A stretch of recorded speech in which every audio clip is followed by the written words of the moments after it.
I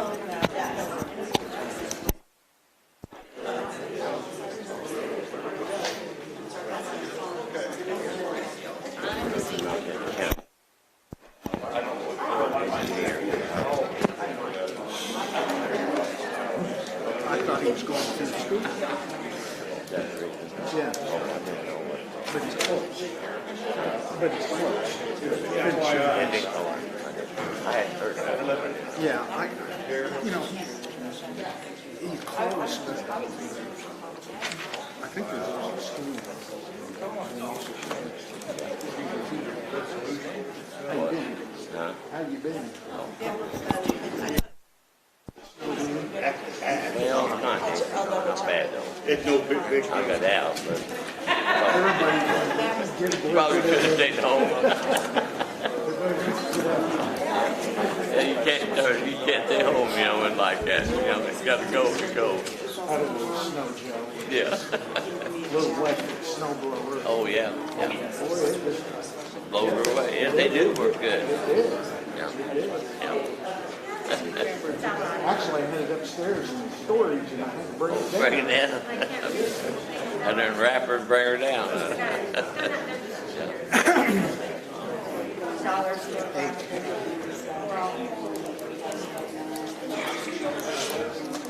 No, Don's not going to be here. Is this mine? No.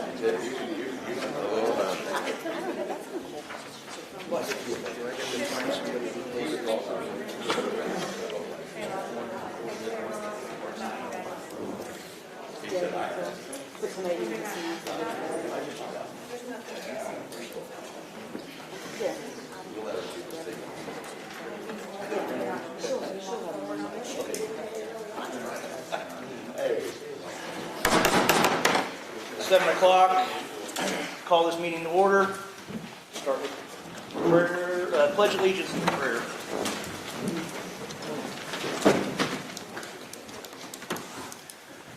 I pledge allegiance to the flag of the United States of America and to the republic for which it stands, one nation, under God, indivisible, with liberty and justice for all. Prayer tonight's given by Matt Kessler. Let us pray. Lord, we thank you for who you are. Thank you for your goodness to us, your faithfulness to us. Lord, we thank you for all of the engaged citizens that are here. Lord, all the concerned citizens who desire to see Shelby County ran well and to flourish. Lord, we thank you for the noble work that's ahead of us. Give us wisdom as your word instructs us, that all who seek wisdom and ask you wisdom, you will give it. We ask you, Lord, for your guidance. We ask that you bless the leaders, help them to make good decisions. In Jesus' name we pray. Amen. Amen.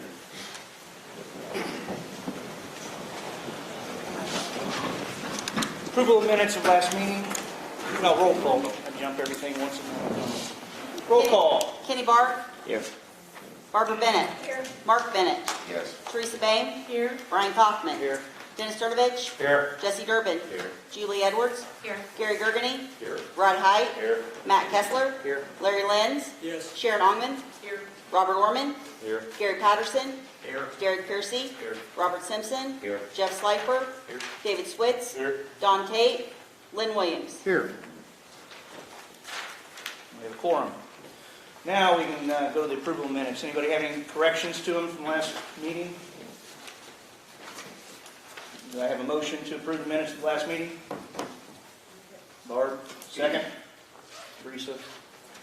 All those in favor, say aye. Aye. Opposed? Motion passes. Okay, public body comments. Let's start now. What I ask is just introduce yourself, please. 5 minutes. I'll start. Who would like to start?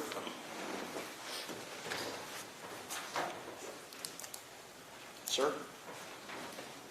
Thank you, Mr. Chairman. My name is Tom Finks, F-I-N-K-S. I was born and raised in Shelbyville. I was state's attorney here from 1992 to 1996.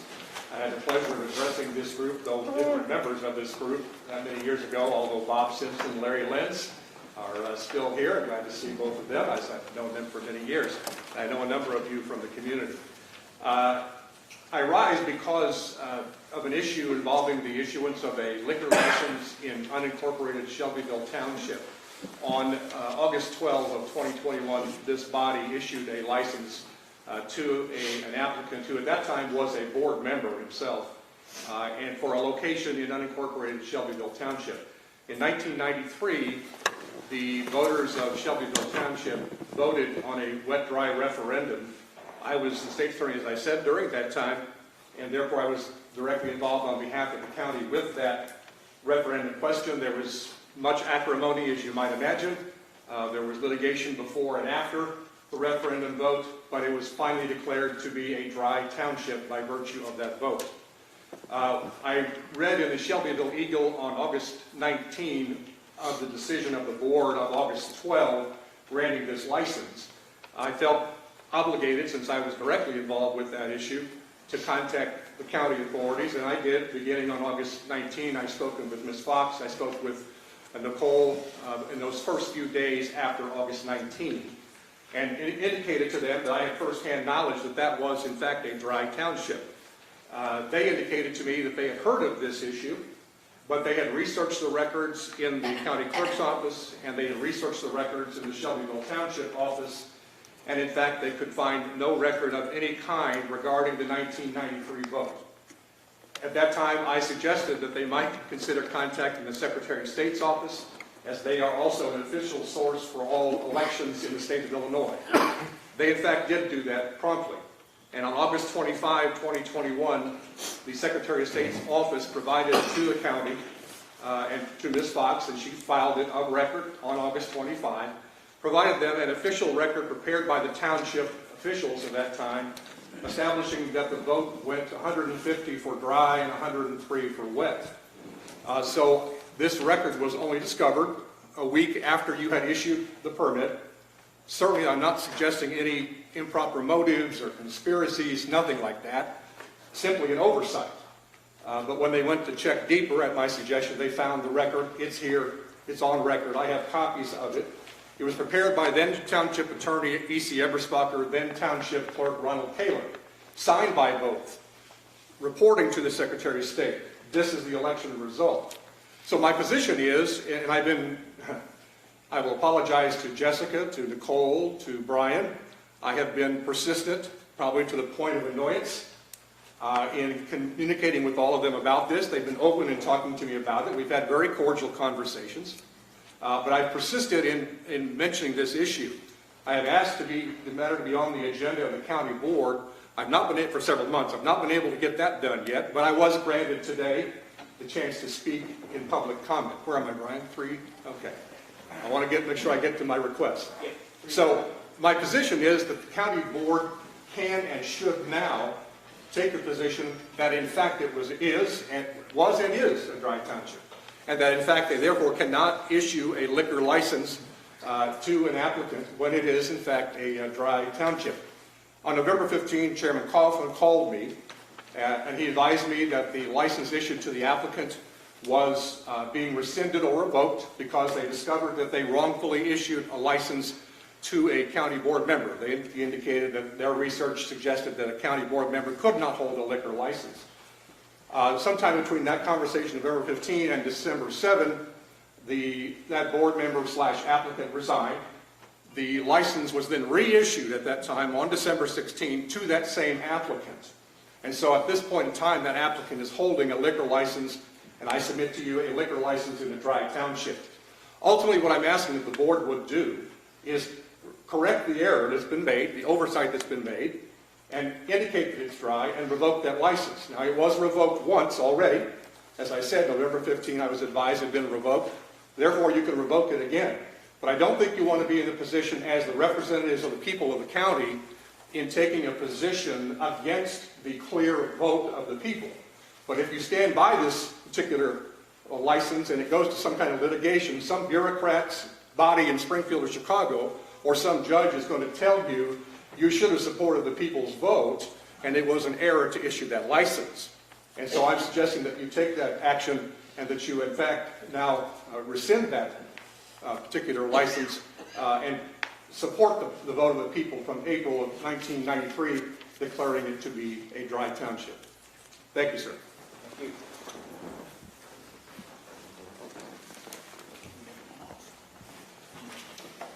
Any other public body comment? Yes. Kirk Allen, I want to go over a couple things in regards to both legislative intent. Mr. Scott had said during a farm meeting, quote, "The floor debate is how to determine what the intent of a statute is." So my question is, do we follow the legislative debate language and take the position that is what the intent of the law is, or do we follow the law and what the courts have said about intent of a statute? This is from the appellate court, and I quote, "A court first looks to the words of the statute. The language of the statute is the best indication of the legislative intent. When the statutory language is clear, it must be given effect without resort to other tools of interpretation." Numerous times we've heard from the state's attorney who cited floor debate language as the justification to imply legislative intent, even though the clear language of the law was void of such interpretation. When the law was changed to allow the hiring of a special assistant state's attorney, several misrepresentations in the legislature opened up Pandora's box, and we wrote about them when that happened. Now this county is experiencing those very problems. This is from the floor debate. This is the sponsor of the bill. So this bill is just codifying something that state's attorneys can already around the state, which is to appoint the special counsel to assist with complex litigation. They had no one that opposed it. He was asked by Representative Breen. And so, Representative, this is actually very much appears to be the codification of current practice where you can appoint a special assistant state's attorney. Is that correct? That's correct, sir. And they already have authority to pay those folks if they need to, but that's not being addressed in your bill. That's correct, sir. All of those statements are false. The change in the law was not codifying something the state's attorneys had power to do. Not saying they weren't doing it some places in violation of the law, but it was not codifying it. At no time were they given the power the representative claimed they had. If your legal counsel is going to practice law based on floor debate being the intent of a statute, then the hiring of an attorney to represent the sheriff violates the legislative intent, because the intent was complex litigation. And I don't agree with legislative intent as the process, but I'm trying to make a point here. So which rules are we going to apply? The plain language of the law or the floor debate of the language that in some cases contain lies? And this, all of them are lies. How do you pay a special state's attorney? The representative lied as the law does not outline how this new position is paid. The law only outlines how an assistant is paid. Whose budget is such a hire to be paid from? Considering a department head cannot control the operations in another office holder's budget, logic indicates the payment must come from the budget of the office making the appointment. There was no appropriation in the state's attorney's budget, yet she appointed it. I understand it's being claimed it's to be paid from the sheriff's budget. How do you do that when there wasn't appropriations for legal counsel in the sheriff's budget? Rather than follow the law, which is simple, the attorney bill was paid through accounts payable and coded as holiday and overtime. Legal services are not holiday and overtime. Your auditor should make a note of that when your audit comes through. Who filled out the claim implying the bill was for overtime and holiday? The document clearly misrepresents the truth. How did the committee not raise any concern over such a payment coming out of the sheriff's budget, which there is no appropriation for? How did the committee not raise any concern over a legal bill being coded as overtime and holiday pay? Mr. Patterson, Mr. Schleifer, from the record of that meeting, did not indicate any questions raised on the proper coding of the fact there's no appropriation for legal services. This is not only on the committee, though. It's on every board member who approved the bills because it was listed as holiday and overtime in the list of bills you all approved. It was not holiday and overtime. Such a representation for payment is a fraud on the taxpayers. Thank you. Thank you.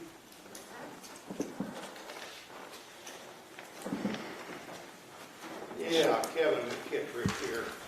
My comments tonight are kind of going to be directed towards Board of Legal Counsel Nicole, and I'm going to use as a kind of introduction about this outsourcing payroll as an example.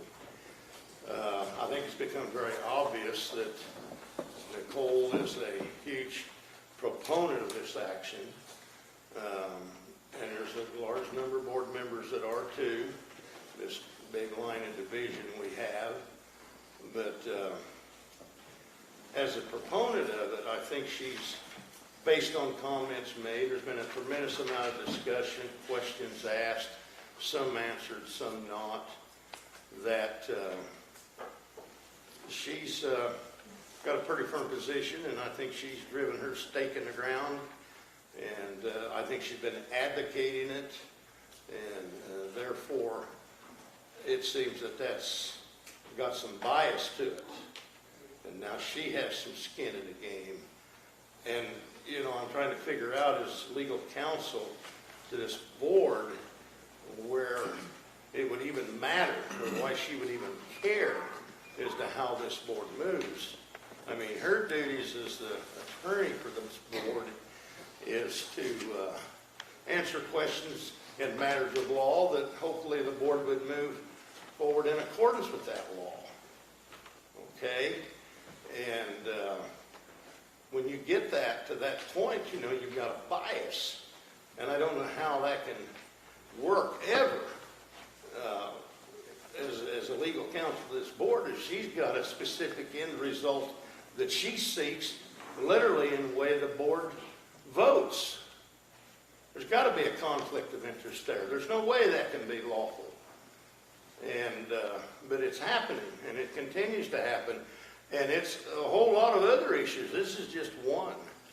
And I know she seems to be, you know, there's this division in this board. I call it the group of 12. And, of course, I guess we got the group of 8. But she seems to be pretty in lockstep with that one group, tit for tat. And I'm going to give you an example here on that matter. I think it was December,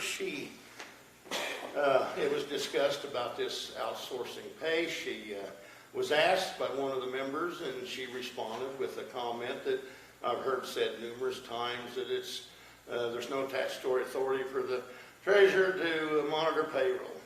And then we'll go on and read the statute, which I think we've all done that, and I think the board has asked for more clarity. But when she finished with that, she said the following. I believe it was a phone conversation with Paylocity. And I'm like, what? Well, I don't care what Paylocity has to say. They're just an accounting firm trying to sell their goods and services. And is that a legal opinion? It was a personal opinion. But there's an example. If she wanted to answer this definitive question that this board has been asking for, you have to move towards the law to find that. Like Derek did, you know, maybe some AG opinion, some case law. You moved away from the law. I mean, it's hard to wrap my brain around. But you're so dug in, everybody, on this matter. I mean, I think we've all heard the saying, if you find yourself in a hole, you quit digging. Well, I think, Nicole, I think you and some of these board members went out and rented an excavator. Because at some point in time, that hole's going to get so deep, just by the laws of physics, them live sidewalls are going to collapse on you, and there you're going to sit. I'm going to cross this the other day. I thought it was kind of interesting here. It's Attorney Code of Ethics. It says, establish the principles and rules of conduct that attorneys must at all times follow in fulfilling their professional responsibilities. And then in the manner of finding out, I found this. It says, attorney misconduct. Number 1, conflict of interest. Bingo. Done that. False and misleading statements. Bingo. Done that. Failing to disclose all relevant facts. Bingo again. The last one's the best. Check this out. Arguing a position while neglecting to disclose prior to law that might counter the argument. I'll give that a double bingo. I mean, is this what they taught you in law school? I mean, if it did, you ought to get your money back. Wow. I mean, it just, I can't believe this stuff. It says on that, it says illegal conduct.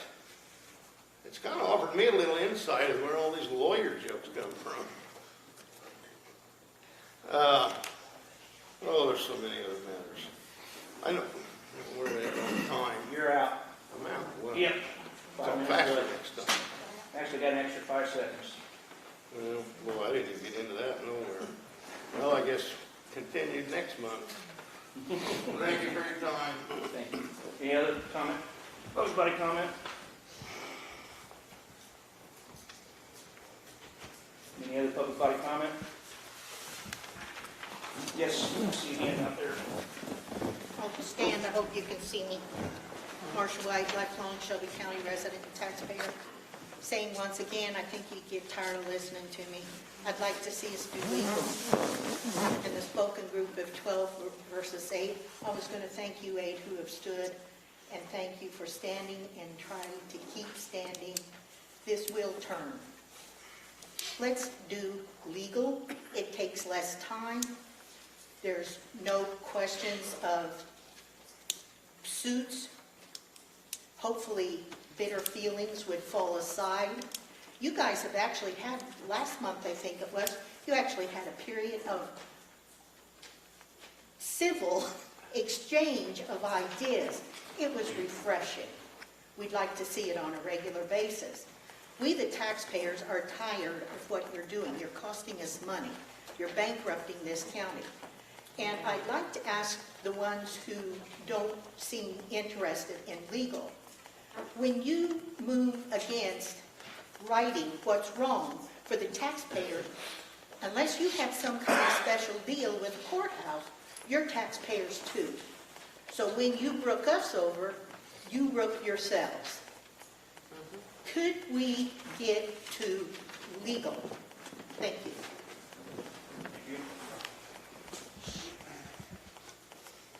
Any other public body comment?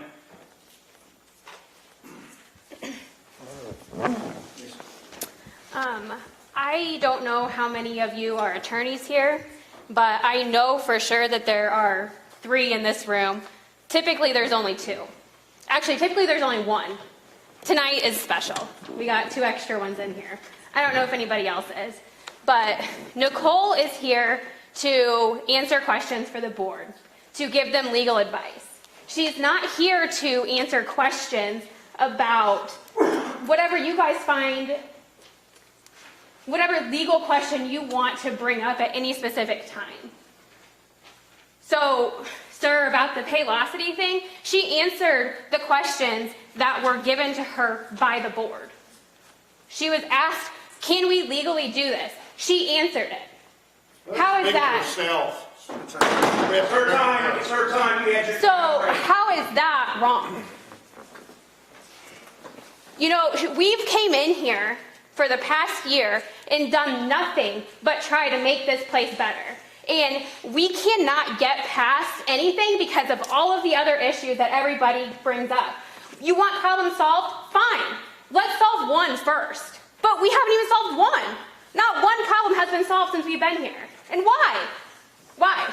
It's because we get FOIA'd for stupid stuff. Stupid stuff. All the time. We were here until 7 o'clock last Tuesday night answering a FOIA. You know, go check out my desk. I'm usually here behind the camera volunteering my own time. And I'm not tonight because my desk is piled high of stuff. We had 30 trials set for this week, for next week. Does anybody not care about the crime? Because that's why Nicole was elected to be here, was to help with the crime, to make a difference. And we can't even get to that part of our job because, you know, somebody added wrong on their timesheet. Or you don't like that Rick Stewart was appointed. Well, I'm sorry that you don't like it, but you can do it. And why can you do it? Because the law says that you can. And we got chuckling back here like, he's not an attorney either. He's not an attorney either. So if you want to give your legal opinions, go to law school. Thank you, Chairman.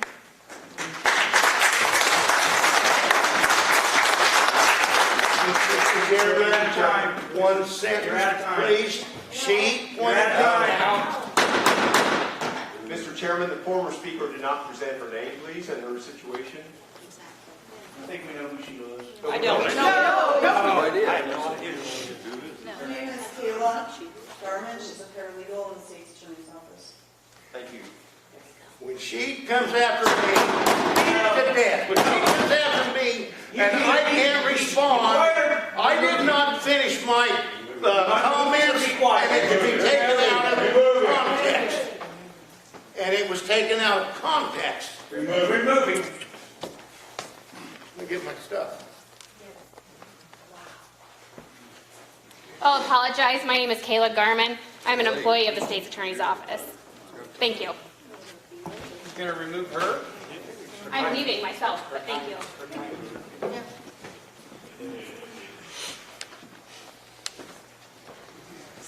Any other public body comment?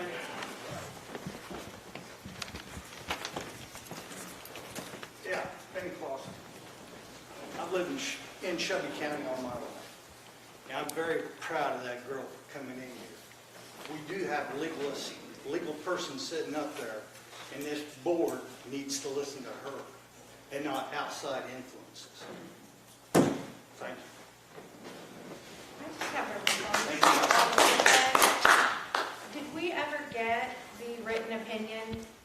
I'm just asking because we asked for the written opinion regarding outsourcing payroll, and I don't always get emails, but I did get an email saying that it was supposed to be at the February board meeting, and then delayed, and I'm not saying that there's not a reason for the delay, but we did ask for a written legal opinion. You will get the opinion. I would like to present it in conjunction with the audit, and that wasn't done this month like we thought it was going to be done. I think it's going to be done next month. Okay. That's what Mr. Vanderberg believes at this time, so. We still want public body comment. Yes.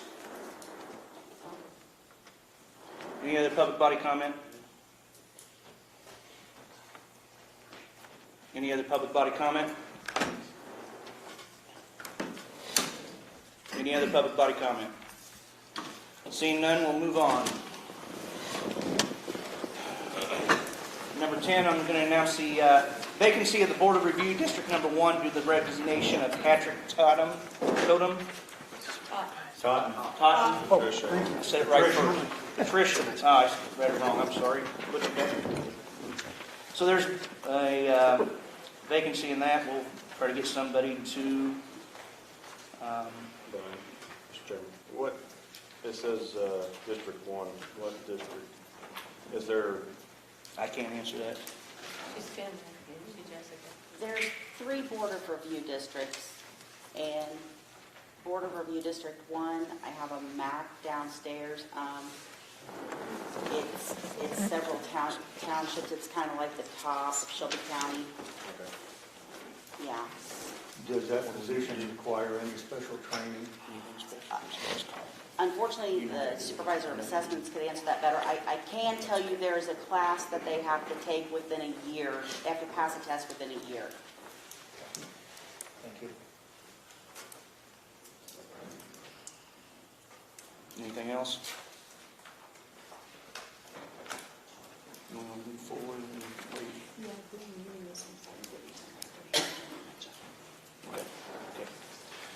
Okay, we're going to move on to announce a vacancy in County Board District Number 10 due to the resignation of Paul Kennedy. So we have number 7, appointment to fill vacancy in County Board District Number 10 on the recommendation of Republican Central Committee. I believe there is a appointment tonight. Am I correct? Yes. Okay. Martha Fernhaber, is that correct? Yes. Okay. I'd like to make a motion to nominate Martha Fernhaber, District 10. I'll second. Second. Any discussion?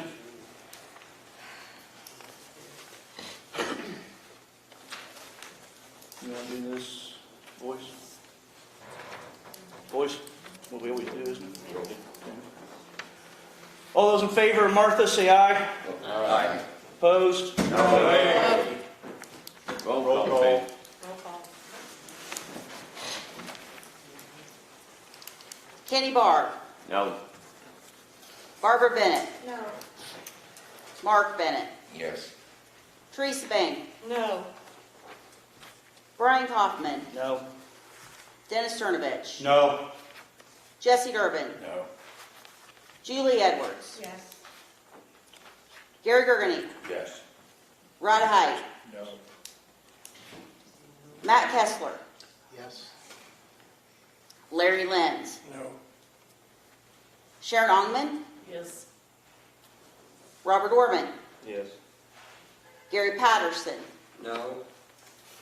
Derek Piercy. Yes. Robert Simpson. No. Jeff Slifer. No. David Switz. No.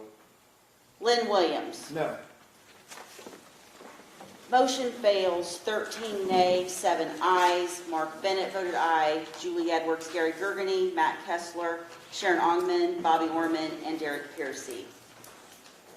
13 nays, 7 ayes. Number 8, Stan Schutte. Yes. My comment is, shouldn't we have representation for District 10 and be able to fill the position? And is there a reason that the no's, I'm very interested in why the no's are no's. I don't believe we have to give a reason for our no's. Okay, I think you're shorting the taxpayers by not having the 2 people in the district. Mark. I believe as a board member that whomever the party chooses to fill that vacancy, she is representing her district. The rest of us are not. Those taxpayers in those districts are being misrepresented on the board as a whole. I have one thought on that too, is that when board members are voting no for another district replacement, they're voting in replace out of the voters in that district. Something seems way out of whack about that to me. Like that's not who's supposed to be voting for somebody in that district. I shouldn't really be able to say otherwise to that. If it's a different district, it's not mine. Didn't they try to block another from District 10? Me. Is there something wrong with the Yes, District this 10? is, yeah. No, I didn't. Mr. Chairman, just a point of No, order. your public body. Mr. Your Chairman. public body. Mr. Chairman. Your public body. Please, Mr. Chairman. Your public body. Mr. Chairman. Mr. You can have Chairman. him removed. Mr. Chairman, just 60 seconds. No, your public body. Your public body comment is over. 60 seconds. Public body comment is over. Thank you. Number 8, Stan Schutte. Did I pronounce that right? Close enough. I don't want to get out. Discussion and vote on Shelby County, Illinois Second Amendment Preservation Act 2022 ordinance. Thank you, Mr. Chairman. Yeah, my name is Stan Schutte.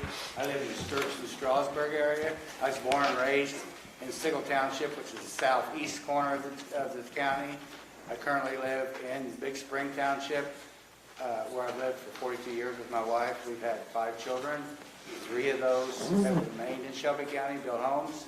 And so 13 of my 16 grandkids live in Shelby County. And as a grandparent, you change, you think about things differently. And so I want my grandchildren to have the rights and freedoms that I've had over my lifetime. So unless you've been a hermit living under a rock the last 2 or so years, things have just been pretty crazy, and I think our country's headed for troubled waters. So that's why I've taken up this issue of the Second Amendment Preservation Act. And the First Amendment has been trampled on, and they're currently working on the Second Amendment. You know, the executive branch and the agencies cannot make law. They cannot make law, but you've got the ATF trying to make law on chipping away at the Second Amendment, and once they pass that, then you're a felon, like say a trigger lock or some sort of thing, and they've been doing this, and they can't do it. It's not the Constitution. They cannot do it. These agencies aren't constitutional anyway. The ATF, FBI, and all those are not constitutional, and they can't be making law. But we find ourselves in this situation. The forefathers put that in there, the Second Amendment, to protect us against a tyrannical government. And in my opinion, we're here. So that's why I've taken this up. The Constitution is just a piece of paper if we lose our Second Amendment. I'm just telling you right now. And, you know, I've spoken to the sheriff. Those guys have got their backs up against the wall too. People, they've got a target on their back. They're trying to cut their pay, and I don't mean you guys, I mean nationwide. And so they're on our front lines. We lose them, we're screwed. And there's a force about that they're trying to federalize our law enforcement nationwide through DC Police, and they've already been funded. They're setting agencies up throughout the United States. That's fact. So they want to do away with our local law enforcement, and if they do, we're screwed, like I said. The ordinance basically, before everybody, just to make it quick, basically it says the sheriff has the authority to protect the citizens from anybody coming in and infringing on their Second Amendment rights. Just clear as day. And it also clarifies the process of, you know, the different things involved. And it also sends a statement that we support our law enforcement. The county supports our law enforcement. Currently, Clark, Cumberland, Effingham, Vermilion, and Edgar has passed versions of this. It's not exactly this one. I think one Clark is, but I can't speak for sure. But Missouri, the whole state, has passed a version of this. And kind of funny, the AG of the U.S. AG sent a scolding letter to the Missouri AG, and he sent him the middle finger. He says, you can't do that. He says, yes, we can. And he just let it stand. So the whole state of Missouri is a Second Amendment preservation state. In closing, excuse me, I'd just like to read the Second and 10th Amendments. The Second Amendment states, a well-regulated militia being necessary for the security of a free state. The right of the people to keep and bear arms shall not be infringed. 10th Amendment says the powers not delegated to the United States by the Constitution, nor prohibited by it to the states, are reserved to the states respectively or to the people. So, in closing, I want to thank you, Mr. Chairman, for allowing me to speak, and I hope that the board would decide to join other counties. My goal is to get a block of counties to sign on to this so we can all work together and protect ourselves and hopefully be a deterrent in case somebody does try to offend our Second Amendment. Thank you, sir. I appreciate it. Thank you. Do we have a motion? I would make that motion that we work with Stan and bring this about in our county. Is there a second? No discussion. We need a second first. Got a second? Now there's discussion. Okay, I am for the Second Amendment and right to bear arms. But we had, I believe in 2018, you know, and I want to talk to everybody. In 2018, we had Judge Kiley come and speak to us. He advised us to stay with the Second Amendment. You know, we're putting layers on layers. That Second Amendment says we have the right to bear arms. And by golly, we do. You know, and I'm for that. And that's why I believe instead of passing something else, stay in the direction what a Judge Kiley had suggested and just reaffirming what this gentleman says without a, you know, I want to reaffirm. Gary had his. The other bill had nothing to do with this. It was a sanctuary bill or move, not, we're talking about something to back up our law enforcement. Give them the right and the know-how that we back them when they go out there and defend the citizens. Sanctuary is a whole different ballgame. Two different things, apples and oranges.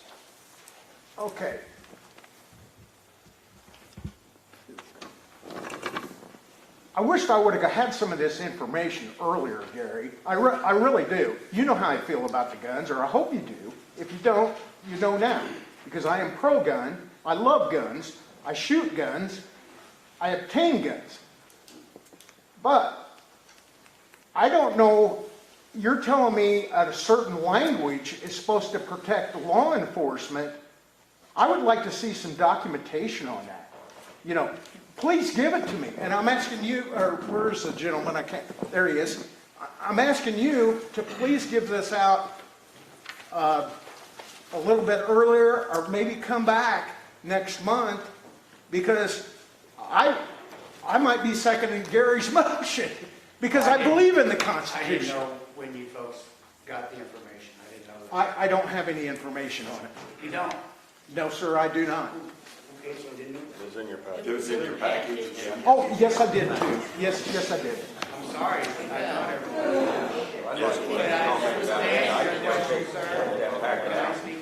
In doc file, I can't print it out. You gotta read it. Any other discussion? Right here. This issue of the Second Amendment for you new board members and stuff is an issue that the board has addressed several times. Speaking as a longtime hunter, the owner of several pistols, high-powered rifles, shotguns, and a past member of the NRA, I intend to vote against the ordinance, and I will state my reasons. Back in 2003, a similar item concerning gun control was brought to this board, and at that time, 20-year board member Jim Warren, who was a longtime NRA member, as well as a very active member of the Kaskaskia River Valley Friends of the NRA, addressed the board, and that he supported the current resolution, which is number 200-21, which was passed and is on file with the county clerk in her office. Now, fast forwarding to the county board meeting of May 29, 2007, again, board member Jim Warren addressed the board regarding correspondence he received from Brown County Board Chairman Dave Farrell. The letter was asking for county boards to pass a resolution disagreeing with Senate Bill 16, the Daily Assault Weapon Bill as it was known, or any other bills which would restrict or deny the Second Amendment, the right to bear arms. Mr. Warren, in addressing the board, stated that a resolution was passed by the board in 2003 supporting the Second Amendment, and he did not think that another board resolution was needed each time a new law or bill came forward. Mr. Warren then made a motion to reaffirm the board support of 2003-21 resolution supporting the Second Amendment. The motion was seconded by Richard Reynolds and passed unanimously. Now, jumping forward to 2018, another Second Amendment issue was raised to become a sanctuary county for all firearms that were unconstitutionally prohibited by the government. At this time, on May 29, 2018, retired judge and Shelby County resident Michael Kiley addressed the legislative committee and the law enforcement committee together to give us some legal direction on the subject. Judge Kiley, in his remarks to the joint committee, discussed several concerns he had with Shelby County considering this type of resolution. Kiley reminded all the committee members that each of them took an oath to support both the U.S. Constitution and the Constitution of the state of Illinois. He also said that the board had no legal authority to say its rules trump state or federal law. The county can support the Second Amendment and members can state their beliefs, but the law must be enforced. So I would urge all the board members to vote no on this ordinance And if needed, I will put forth a motion to again reaffirm Shelby County Resolution number 2003-21, which has served us well. Thank you. Any other discussion? Any legal recommendations on this ordinance? It's within the discretion of the board. Obviously, the new proposal is much more conservative, and it involves a potential fine for those who violate it, so it's within whatever the board wants to do. Some counties have a resolution similar to that one, and then others have a resolution like you have in place now. Comparing the two, where we say where we're at, like Denny's talking, or? I mean, I personally haven't experienced any problems with the one that we have in effect, but I know times are changing, Right. as the gentleman said, so it's within the discretion of the board. You have the power to impose this fine that's mentioned in here or something? I mean, It would be very it depends on the facts and circumstances of each case. I'm sure it would be challenged and it would go to court, and it would be up to a judge to determine if the fine was legal or not. so it might or might not happen. Right, it would be an argument over whether or not a Second Amendment constitutional right was violated. Any other discussion?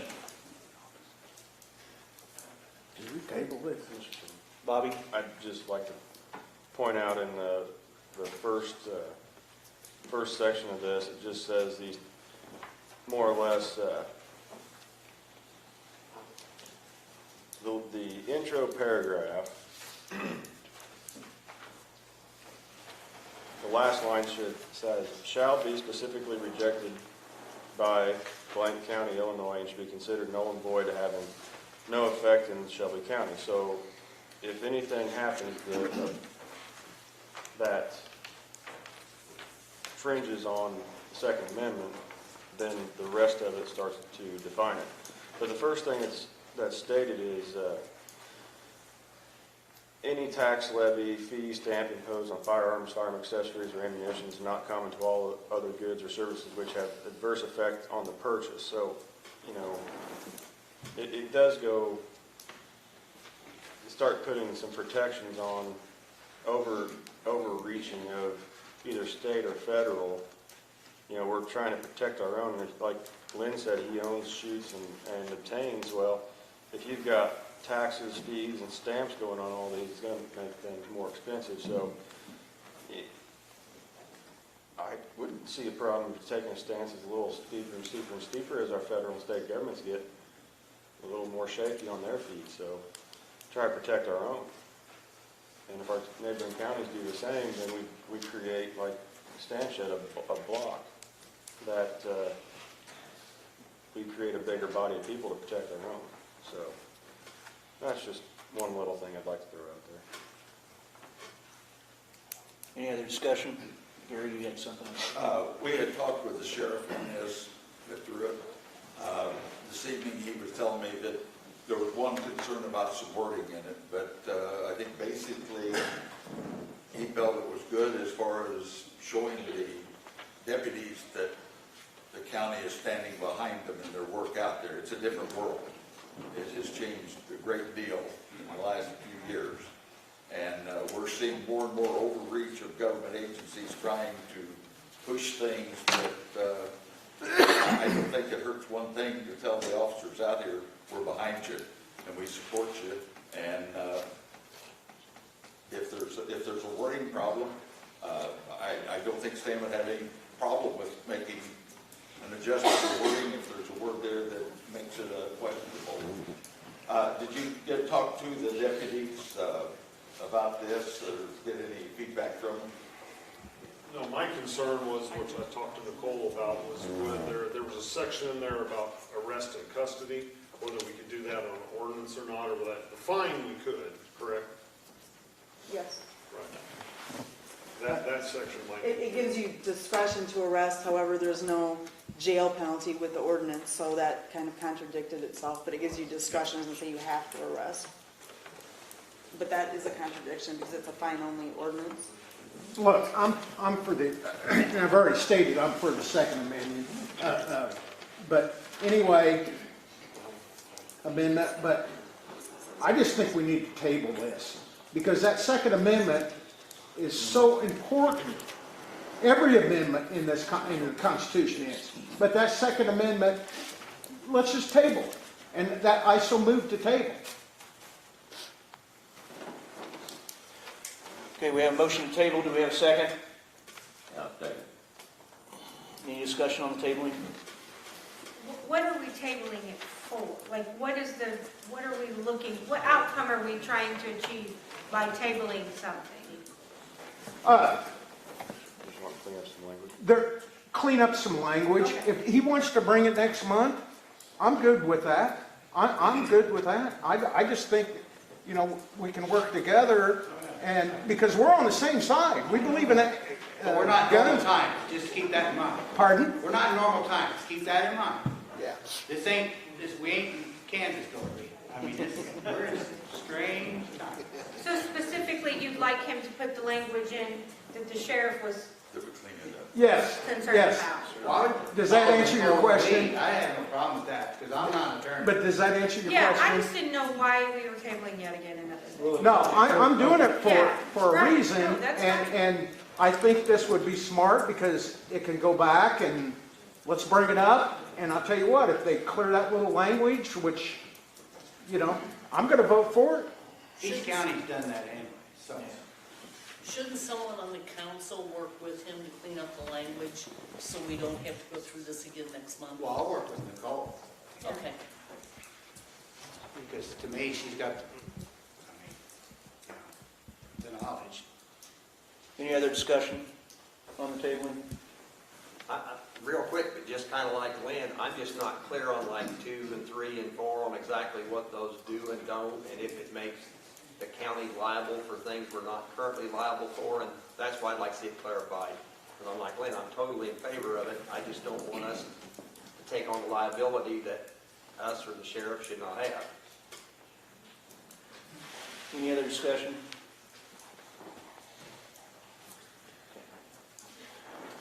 Motion made to table, properly seconded. All those in favor of table? Aye. Aye. Opposed? No. Derek? Well, we don't. I'm getting used to that. Maybe you can sit in with the law enforcement committee on their next committee meeting, and maybe you can go over this together, and Sheriff can give you. That'd be great. Yep. All right, because we've got Bruce from Bellwether going to be trying to call on here. I want to move down to number 12. You call him or whatever needs to be done. We've got a different person for 12. Okay, And Bruce is on which there one do for we need to 13. go to first? They're both on there. They're They both should on there? be on there, so. So I'm going to go to number 12, discussion and vote on resolution to amend 2022 annual budget to accept $420,000 of Arpa funding as revenue and allocate the same funding to the Shelby County Sheriff's Department to be utilized for the payroll. We got Bruce and Dustin from Bellwether on where they can answer any questions that anybody might have on this. Jay, I'll let you kind of lead this a little bit if you want. If I can get them on here.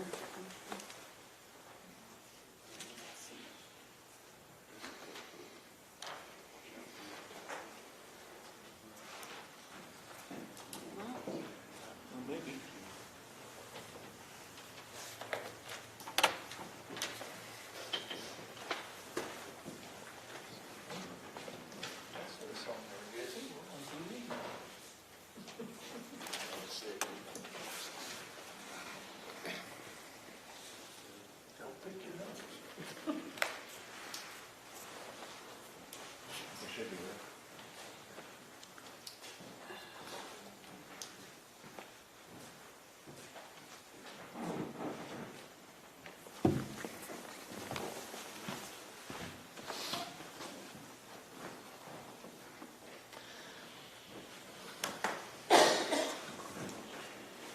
Well, it says Bellwether there, so.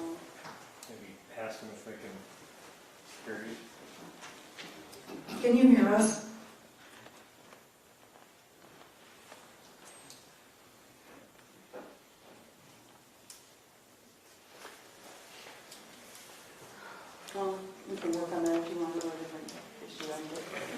do.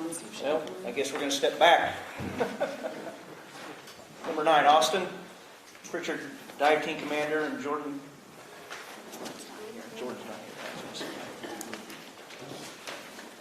here. Discussion. This is more just an informational thing here. Correct, Austin? That's correct. Okay, so we're not going to do any voting, just a little discussion. Unless you guys want to vote to continue to, I'm good, how are you? Okay, we're going to go back to number 12, Austin. If you want to, I can go ahead and hand out that stuff while we're talking here. Are you there, Bruce? You have to speak right into the microphone. Okay, well, Can you hear us, Bruce?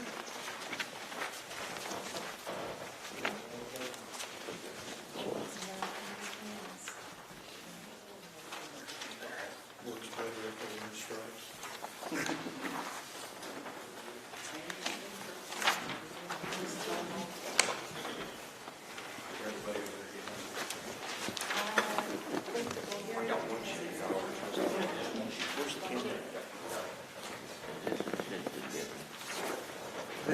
This is, yes, that's Bruce. Yes. Yep, I spoke to him up at the conference up in Horton. Did you hit start session?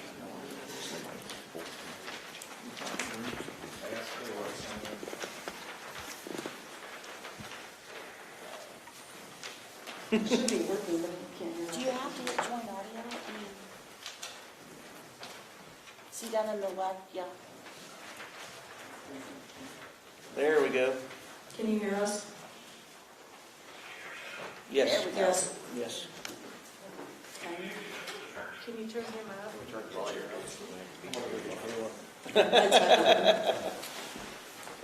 telling him we're working on a little, we're going to try to get our audio up so everybody can hear. Can you hear when I speak into the microphone? I can hear you right now, yes. Okay. Can you turn the volume up? Yeah, we're trying to figure out how to, Kaylee must, She's the Might be the TV volume.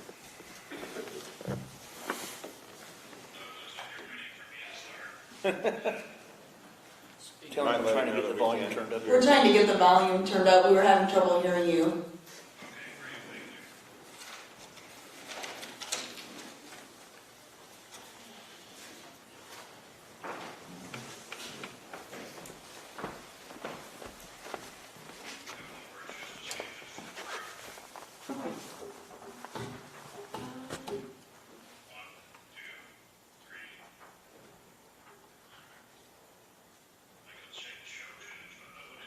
I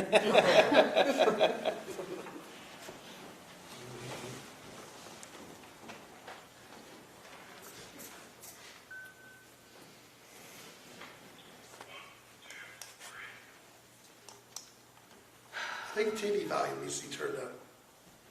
So which? TV volume. Oh, that's a good point. TV. TV. Speak up, Cindy. I might be right, might be wrong, heck, who knows? External speakers. Oh, Wait, this is it. Hold on. Showing up there. Because it's better than this in court, right?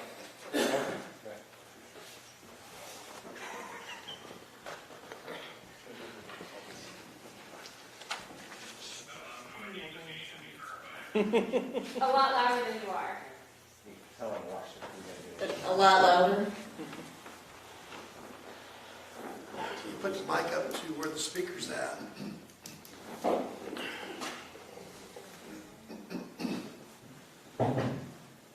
Where the little speaker's at and amplify it. You might be able to move the speaker. Hey, what's this thing? What's this? Is this a speaker? Oh, is that the speakers that they use now? I have no idea. Yeah, turn those on. We didn't test out first. You can put the mic by where the speaker's at.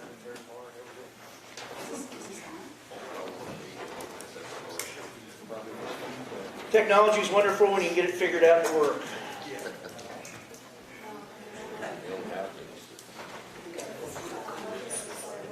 Yeah, you don't touch this stuff. Yeah.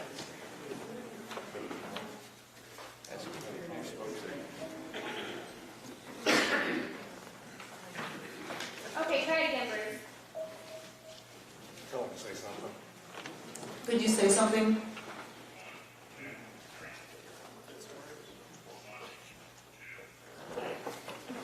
Tell Bruce to turn his speaker up all the way. Yeah. That's a good question.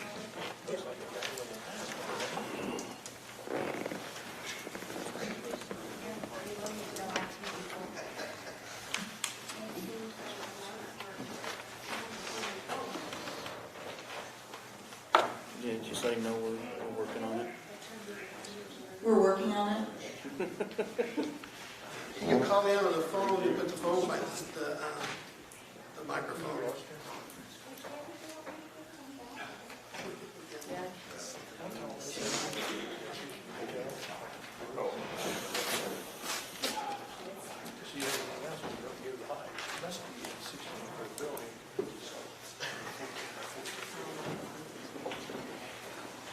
You want to call the judge? She's in my, Put the phone on speaker. yeah. Radio mumbling.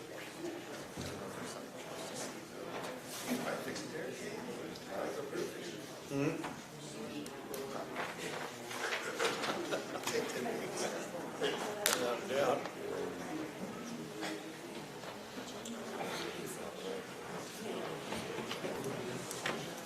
I bet it is, because it's got a second floor. I think they turn on the external speaker, the speaker from the TV.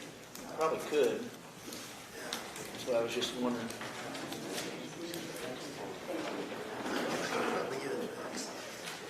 Then you mess with the judge's stuff, she comes in here the next day and this is not Yeah. working. Then we're in deep. Right. Should be mad. Or Zoom. It's already built.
Do you want the Samsung one?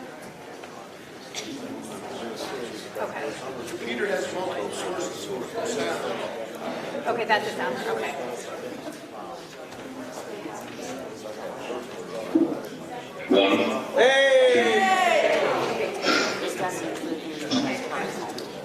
All right. Thank you for your patience, Bruce. Yeah, good evening, and I'll try and be worth it. So I know that we have two topics to discuss this evening, the use of the Arpa funds and the proposal for budget services. Where would you like to begin? The Arpa funding, please. Absolutely. So I've had a few conversations with some representatives from the county, treasurer, assistant state's attorney, and sheriff, and they'll forgive me, I'll repeat some of what they've heard. In January, the U.S. Treasury issued the final rule with extensive commentary on the use of the Arpa funds, and they made significant changes for counties the size of Shelby, so largely any recipient under $10 million. So before we get to the one that's at hand there, I want to cover just a few of the others.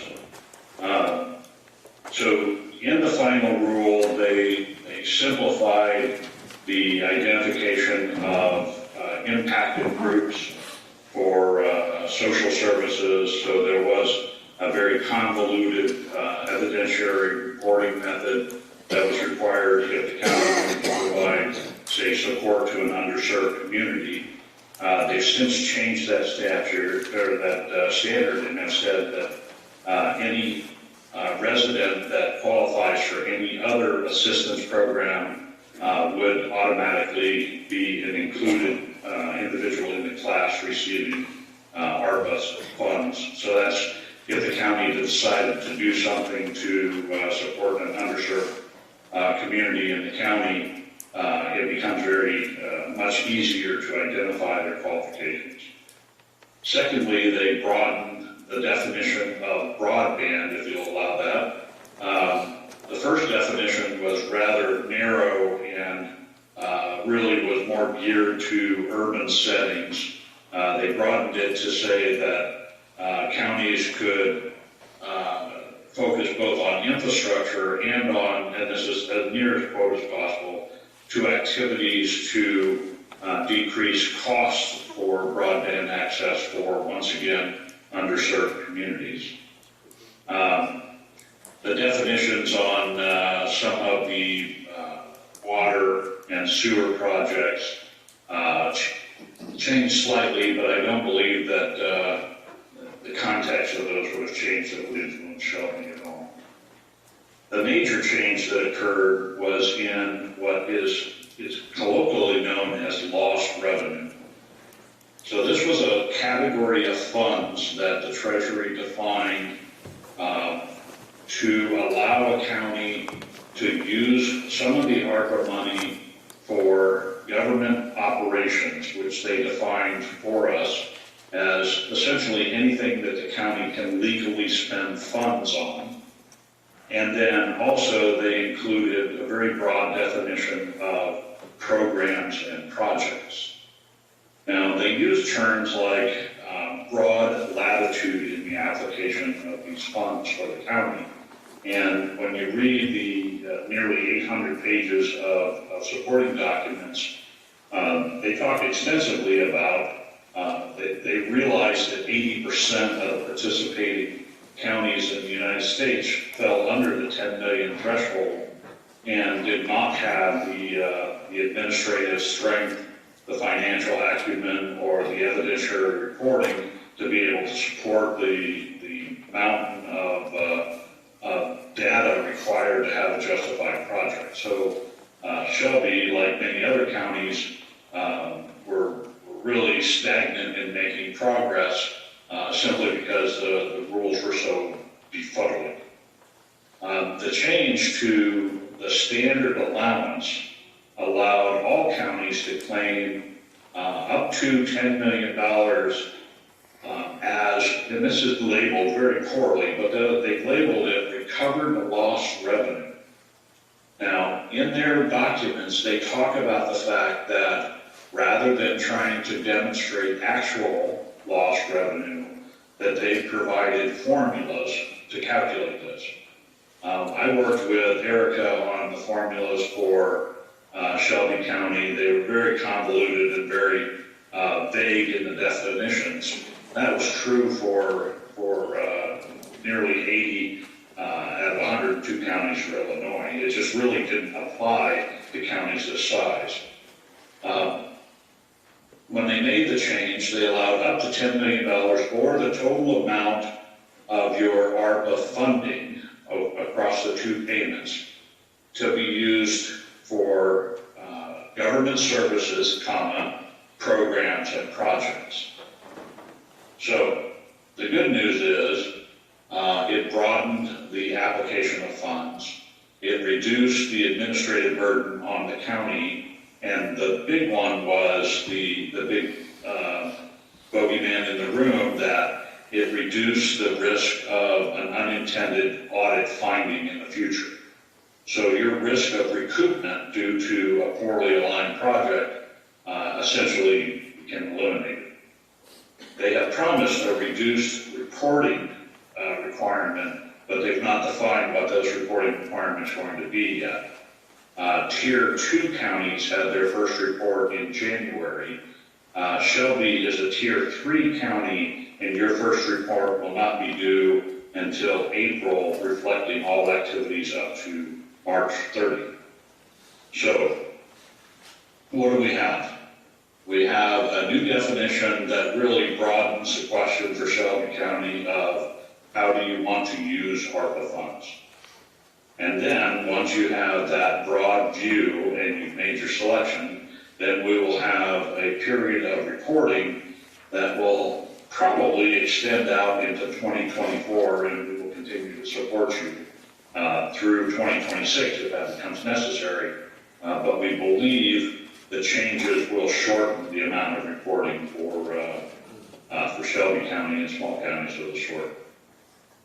Now, there are questions about how do you decide what you should use the money for, and those are certainly great questions, and there's a wide variety of examples in the 52 counties that we're supporting. A significant number of them are taking the approaches that I've had discussions with Shelby. They're using funds to provide premium or incentive pays to employees to remain in work, or to attract employees in order to return to pre-COVID staffing. And as I said that, I recall that the final rule actually allows you to go above pre-COVID staffing. So the many counties are taking that approach. Many counties are looking to their community nonprofit organizations, and these are everything from the local American Legion, VFW, Meals on Wheels, Senior Council, Golden Circle, many of the nonprofits that serve your residents. Many of those lost revenue during the COVID experience also because they weren't able to complete their usual fundraising activities. So those two categories are probably 1 and 2 of all the counties that we're serving. There are definitely examples of immediate need purchasing. There's a fair number of counties that have used the money to augment their emergency medical services, purchasing ambulances, purchasing transport vehicles, adding to mental health resources, adding counselors in high schools. All of these are individual decisions that the county board has to make. Now, I said that way for a reason, because it is the county board that is the ultimate approving authority for how those funds are spent in Shelby County. There are only 4 major categories that are disallowed. You may not place the funds into a reserve. You may not use the funds to pay a judgment. You may not use the funds to pay off debt existing prior to May 3rd, 2021 and unrelated to COVID. And you may not use the funds to offset a tax reduction. Now, those are the big restrictions. Peppered throughout the document are conditions. So a couple of examples would be on the water programs.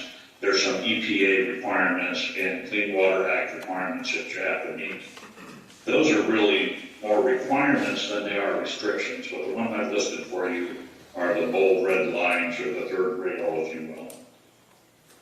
So when we look at the MOU that you have previously agreed to, there's a long tail financially for that MOU. You can use your Arpa funds to pay those expenses, and they really fall into a handful of categories as well. There's the gross pay, the FICA implications to the county, IMRF or SLEP implications, or benefits implications for employees. All of those have an accumulating impact that Erica and I have been working with the sheriff to try and actually document how much you should hold in reserve. So what I mean by that is you have a finite amount of ARPA money, and you've chosen to use some of it in a very long purchasing strand, and we want to make sure that we hold that money aside and you don't accidentally spend it twice, if you will. So that process is elaborate. It really is dependent on the number of employees that are actually filled. I realize that you've got a number of empty positions that you may or may not be able to fill immediately. So that's really the first initiative. We've not talked much about other uses of the funds. The process for that generally is if the board has a category that they would like to explore. We absolutely are not the approval factor, but we will vet your potential uses against the extensive references and then provide feedback that hopefully will keep everybody in the straight and narrow. So I'll stop there to see if there are any questions and then progress after that. Bobby, So, you might have to come up and talk in the mic. Mr. Bellwether, what are other counties going to do when the funds run out, since we're spending this on personnel and moving forward? Are we all going to be in the same boat as far as a budget gap? Will there be a budget hole? I mean, what are we looking at? What do you think? Yeah, so there was a lot of feedback on that. Can I get somebody to repeat the question? There's considerable feedback right now. I think the concern was when the money runs out, we're done with the ARPA funding, how will that affect things, and is there be a budget gap or a budget hole, and how other counties are looking at that and dealing with it, with the situation we're in, using it for retention of or rehiring of employees. Am I correct, Bobby? No. Yes. I think that's a tremendous question, and one that the sheriff and the treasurer and I have plowed through a number of times. The simple math is if you increase your staffing above your current allocated amount, and that's going to continue into future fiscal years and you run out of ARPA, how will you pay those salaries? Well, there's a couple of suppositions in there, and you're a P-TEL county, so you've got some handcuffs on as well. So the first supposition is that there is an incremental increase in state payments, that the adjusted amount, even within P-TEL, increases at a rate that would allow you to cover those new salaries. Not having your budget information available, not having your trending data available, I don't know if that's possible or not.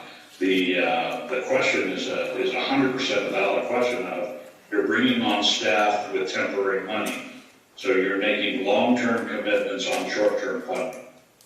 But your EAD, your incremental increase on payments might be able to close that gap, but I'm assuming that all other factors would have to remain neutral in order for that to be true.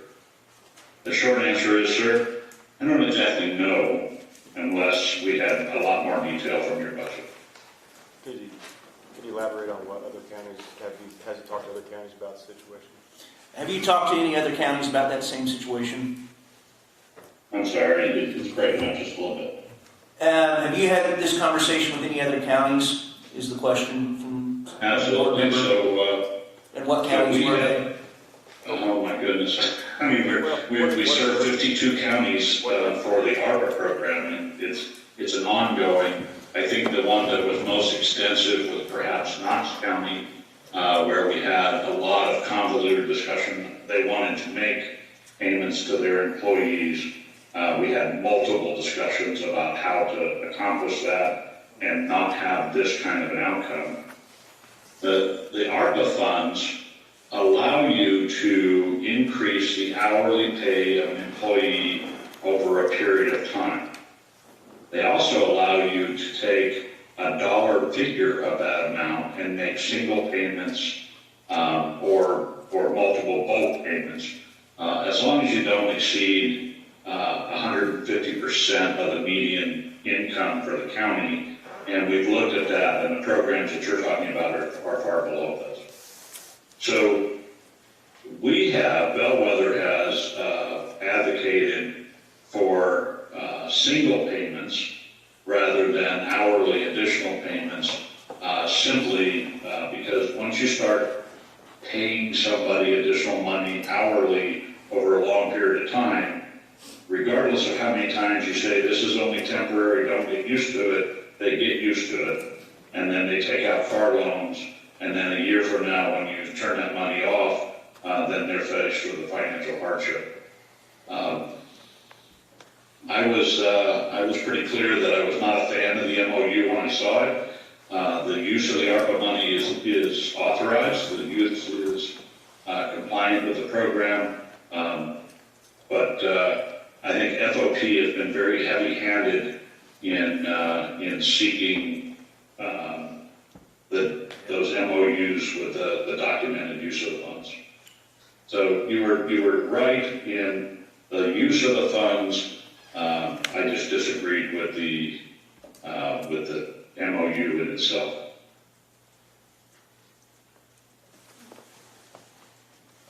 Any other questions? Are we strictly speaking about the funds being used for the sheriff's department right now? Okay. Yes. Okay, so perhaps the next step, once we have calculated a not to exceed number for the sheriff's department, then you'll know what your remaining balance is, and we can begin the discussion of what do you want to do next. There are many things that can be done. There are examples far-reaching across the county. I've mentioned just a few of them. But truthfully, Shelby is not receiving as much money as counties like Knox are, so they have a lot more latitude on a number of initiatives. There was a question, I think, in one county whether or not law enforcement or addressing crime was an eligible use, and the answer is absolutely. It was not only listed within the reference, but addressed specifically by the president in December. Sadly, during the COVID quarantine periods, there was significant increases in drug crimes, alcohol-related violent crimes, domestic crimes, and those have been found in county after county in Illinois. So investing in public safety is directly linked to providing healthy and safe environments for the residents, and is absolutely an allowed ARPA expense.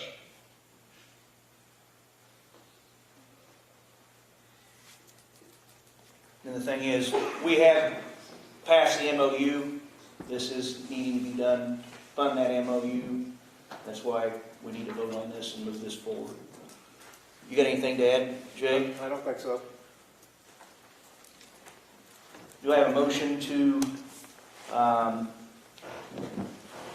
vote on the resolution to amend the 2022 annual budget, accept the ARPA funding as revenue and allocate it to the sheriff's department to be used for payroll? Motion. Is there a second? Or any discussion? I'm kind of going along with what you said. For those who voted for it, and I'm all for increasing the wages of our sheriff's department. I'm 100% behind that.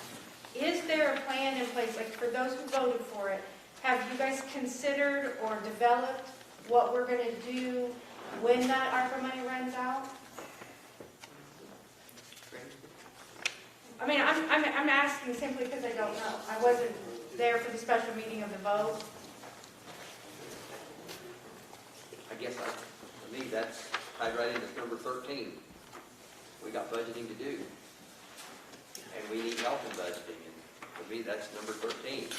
So the plan is, when this runs out, then we'll budget No, no. accordingly for the sheriff's. I'd say we need to discuss it immediately, but I'm just saying that no, there's not a plan yet, because That's the one thing This that hasn't concerns been me. I hate to give these approved deputies yet. money and then, oh, say, sorry, guys, that was a bonus while you know, and then we're not able to. But we've already said we're gonna give them money.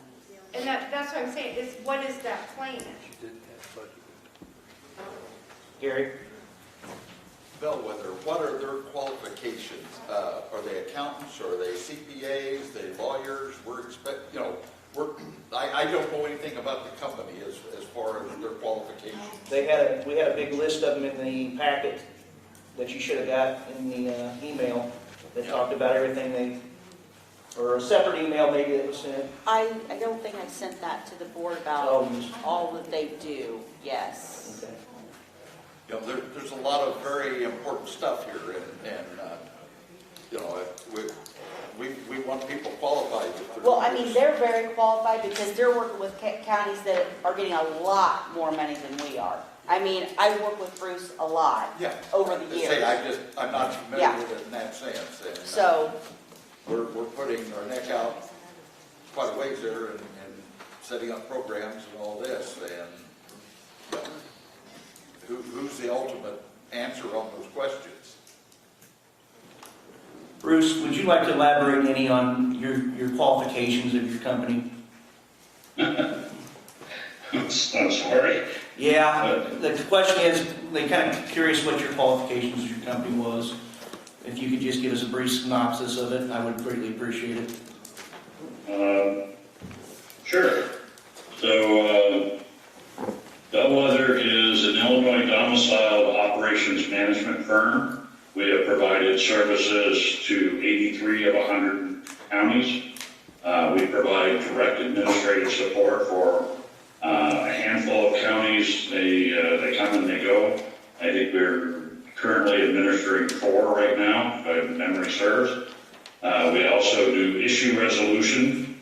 Counties that have a host of issues will often call on us to, they're called operations review, where we validate the statutory basis for whatever the issue is, and we do a review of current operations and make recommendations for changes. Let's see, we've got an extensive website that lists all of our services. I founded the firm. My name is Bruce Glashman. The firm is called Bellwether. Bellwether is a leading indicator of success. That's why we chose that title. My background, I'm retired U.S. Navy. In my tenure in the Navy, I attended George Washington University and the Naval War College. I have training in neurosciences as well as management communication. I'm a Lean Six Sigma Master Black Belt. I'm a nationally recognized speaker for lean operations in white-collar environments. I publish papers for specialty environments in financial services. I have over $3.2 billion in captured expenses on lean projects in Fortune 25 companies. I have 7 wonderful granddaughters or grandchildren, 5 granddaughters who focus my attention. And maybe I can answer a more specific question. I wasn't prepared to do a commercial. I appreciate it. Yes. When I checked the website, my question is, as of 11/1/21, the company was not in good standing with the Secretary of State's office. Can I ask why it isn't? Bruce, the question is, as of 11/1/21 on their website, on your website, No, Secretary of State. the Secretary of State's website, it showed that your company was not in good standing. The question was... 11/1/21. That's what the question is, yes. I have to check with my accountant and make sure he's done the annual submission, but that's an easy thing to do. I mean, there's an annual submission that has to happen. I've checked with my accountant to see if it happened or not. Thank you. Motion's been made, it's been seconded. Is there any other discussion? Mark, you had your hand up at one time. Yes, something that he stated was about whether applying it to an hourly salary or paying it out in, I guess, a bonus, you would say. Is there, any, after hearing that, is there any thoughts as to that, doing it as bonuses instead of hourly? I don't think we can because we've already passed the MOU doing it as an hourly. So the only, and I guess that was my uneducated question, not knowing. Yeah. Any other discussion? Seeing none, we'll take a vote. This is a 2/3 vote. This is for the 450,000. 420,000. It's to amend the budget Yes. to accept the 420,000 of Arpa and move it to the sheriff's department budget to be utilized for payroll. I did have one thing if I can add real quick too. I was trying to go through the numbers on this. So it's 420,000. That includes the bonuses. There was 8 deputies at 4,000, 18 in the correctional officers at 3,000. So that gives you 86,000. This is for December through August, correct? So 8 months. Sheriff, could you elaborate on that, please? Eight months, okay. So if that's for 8 months and you back out the bonuses, it winds up being for a full calendar 12 months, it'd be 450,000, and the IMRF is based on that. Per calendar year, you're going to wind up with 517 a year, and that is, and I don't know what the answer is here, but that is 23% above what the budget is currently. Just to put that in perspective to what we're looking at there. And I don't know the answer beyond that, but that's just what it is.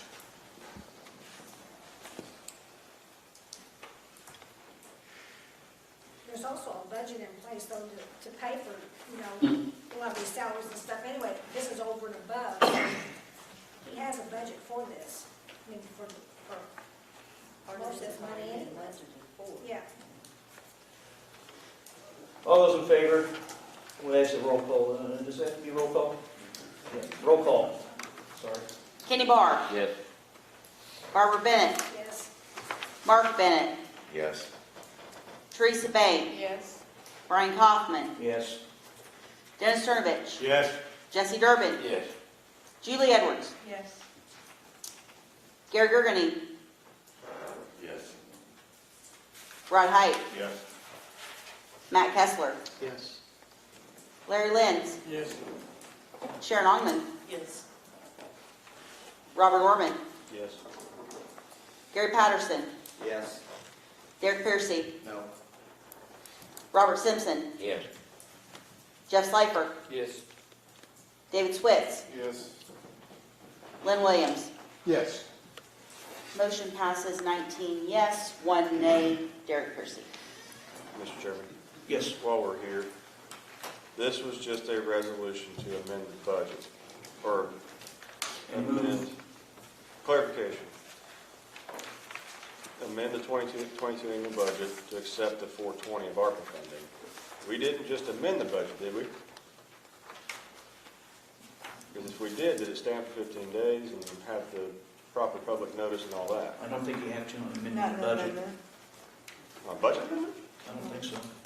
On the annual budget, you have to do that. You sure? Okay.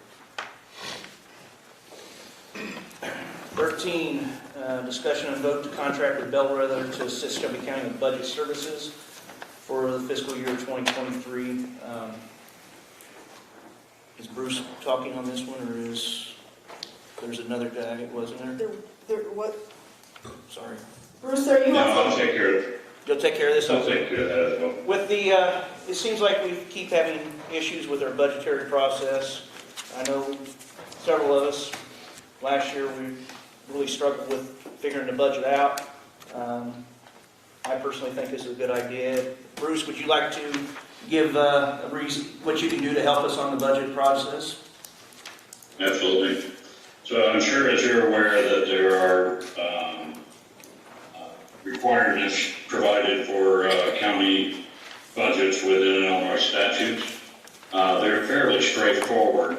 The problem is that many budgets become something that is written once a year, and then they sit in a binder and aren't touched for the remainder of the year.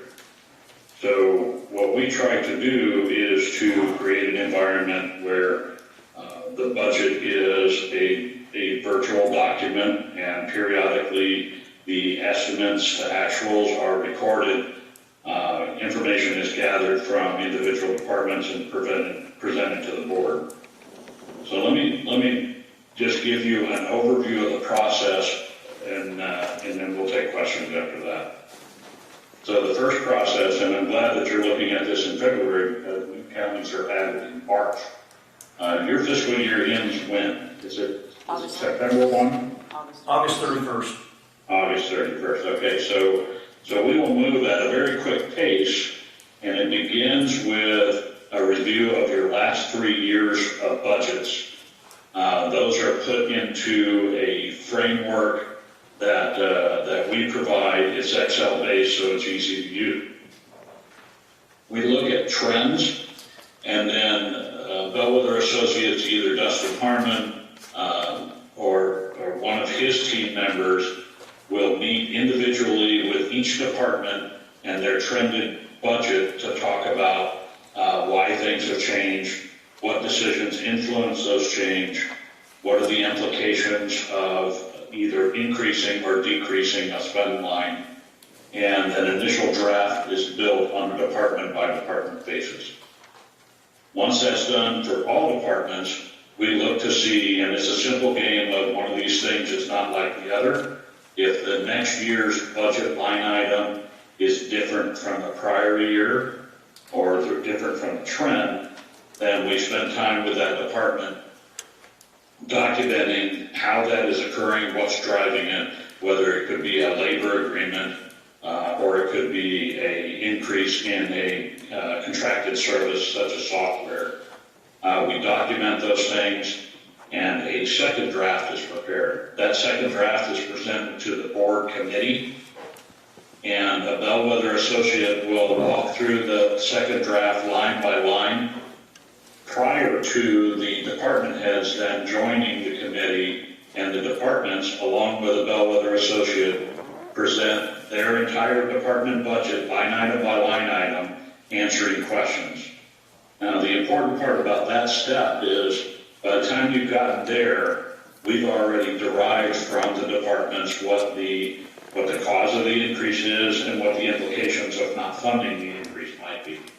The goal is to educate the committee, and I don't know if you do that as a committee as a whole or you have a select committee, but the goal is to educate the committee on the impact of their decisions. All of the budgets are then put into the third draft, which is compared against the county strategy. Now, you're a PTEL county. We have some projections that will be made off of state payments, and literally it is, do you have enough money to pay for the amount of expenses that you are anticipating? If there is insufficient funds, then at that point, we're returning back to the draft, and those items that were requested increases that had minimal or manageable impact if denied are retabled, and the decisions are made line item by line item until your revenues match your expenses. That final budget draft is presented to the board for approval after a public viewing period. Through the next year, usually after the first quarter, and then at least quarterly thereafter, unless we identify some problems, we watch for variations in the trend. So let's say a line item has $10,000 in it for the year, and in the first quarter, $10,000 of it is consumed. We want to find out whether or not that was a single front-loaded contract, or if it was for some reason that line item increased faster than they anticipated. We'll provide those comments back to the board so that you understand not only that the number is different, but the reason behind that number being different. Though throughout the year, there are things that we learn in the first year that in the second year, and it's a year-by-year decision to keep us, but the second year, we begin looking at cash flow issues. Cash flow is different than budgets, but if you've got front-loaded contracts and you're making payments on those front-loaded contracts before your first distribution of property taxes, you're making life a lot harder on yourself than you need to. So as we're looking at that cash flow, then we start working with departments and vendors to see if their renewal dates can be shifted until after the first distribution date. That process, if you continue it for the third year, ends up to, by then we have a pattern of behavior of vendors. We know which ones are being successfully rebid, just by our knowledge of other counties, and then we'll recommend to the county rebidding competitive services. So that's kind of the big picture. The first year is a line-by-line review, which happens every year, but that's the biggest benefit you'll get out of the first year. The intermittent variance reports that we'll provide, and then the second year is all about cash flow. The third year is all about optimizing. Any questions? Do I have a motion? Okay, actually got several. First one was, is it virtual meetings or is it going to be in person? I know he has a time frame there on this, but how many in person versus virtual? Because there is a request here. It says that they will charge mileage and lodging outside of the budget cycle. The question is, Bruce, the meetings that you would have with the board and or department heads, virtual or in person, how many do you see there would be? And how many of them would be in person, because there is a possibility of lodging charges and mileage, and we're just looking into, seeing what that would be. So all of the budget meetings are in person. We don't charge for mileage or for lodging, and we know about how many times we're going to have to be down there. Those are all built into the price. The price is $12,000 per year, $6,000 at the start, $6,000 when we provide a successful budget. Do we need to change the time period since our budget period is different? I didn't know if you already accounted for that. I think it says May to August. Do we need, I think the question is, in the contract it says something about May to August timeframe. Yeah, I think the template contract is for a November submission date, but we've got to have it done by the August someday, so I would amend that. You can amend it right there on the spot. I will amend it here. All right. We have a motion. We have a second. Any discussion? Yeah. So I'd just like to make 2 points. I would like to add just one thing. Sorry, Bobby. Go ahead, Bruce. Go ahead, Bruce. Just in the time that we've been sitting here, Bellwether is an Illinois domiciled LLC, so I looked up our filings, and in the 10 minutes since you've mentioned that to me, our filing is complete. So in 24 hours, it'll show the state updated. It's an oversight on our accountant's basis, but he's been a busy boy this year. Thank you. Bobby? So just a few comments to the board. One, going through line by line, we've done that in the executive committee last year. And going through line by line, then we created trend lines. We actually had that capability of doing it ourselves. Now, Where we ran into issues was just the process of getting to understand the budget. I'm confident the committee now has a pretty good grasp of what's going on and how to do it. So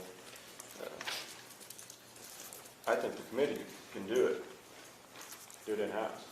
Then the next question is, if they're going to start on this now, we would owe them $6,000 up front. Where's that in the county board's budget?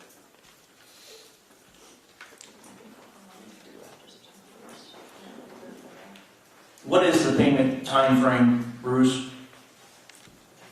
So typically 30 days after the signature of the contract, but we work with faith operators, so if you tell me that you'll make the first payment in March, I'm good with that. You're not going anywhere. The question has been brought to us, it's not been appropriated in our budget. Where would we come up with that first payment at? Well, it certainly would qualify for any discretionary funds that the board has. It would qualify as a government service expense from Arpa. I mean, there's probably a half dozen ways to get it done. It kind of speaks to me, the question kind of speaks to me to the structure of your budget. Because it sounds like that document's got you handcuffed.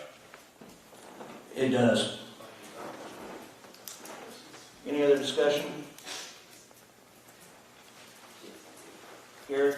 I guess one thing that really stood out to me there is the fact that they're going to go line by line with each department, not just line by line, and try to anticipate without the department's help and without past year's histories. And he's got a lot of experience, obviously, and it looks to me like we can fine-tune a process that we are good on and need to be better on.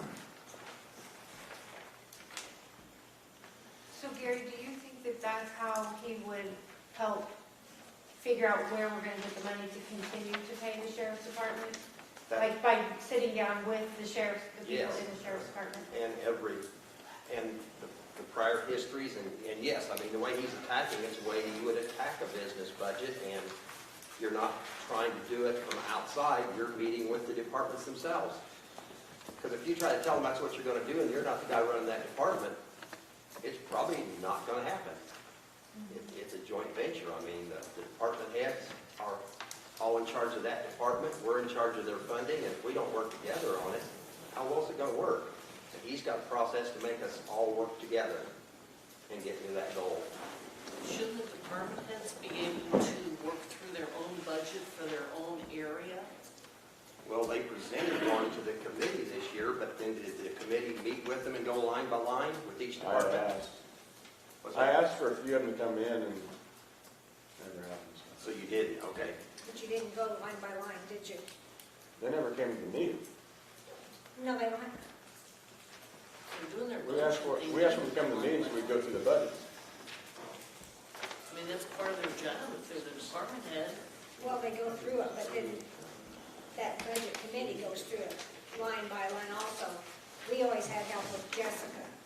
But this year you guys done it different where you just kind of okayed it and that was it. Because I know some department heads, you didn't call anybody in. There was things put in there that probably should have been caught and not done. So you really need someone that knows what they're doing to get you through it.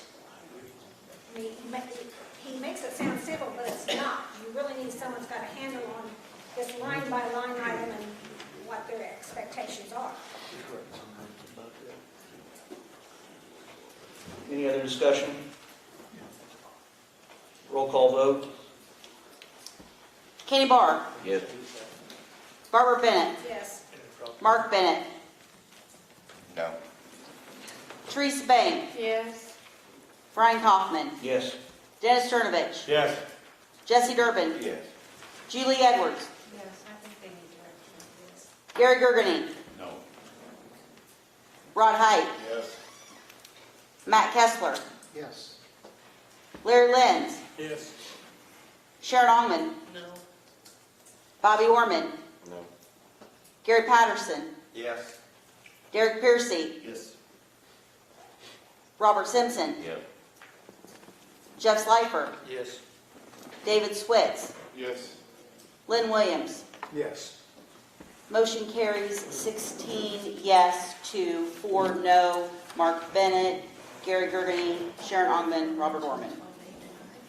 Bruce, thank you for your time and everything tonight, explaining stuff. We greatly appreciate it, and we'll be in contact. Okay, well, Dustin will reach out to you very soon. Okay. Have a good evening. You too. I just want to keep going down to 14, and we'll come back up, if that's okay. Sure. Okay. Highway engineer report.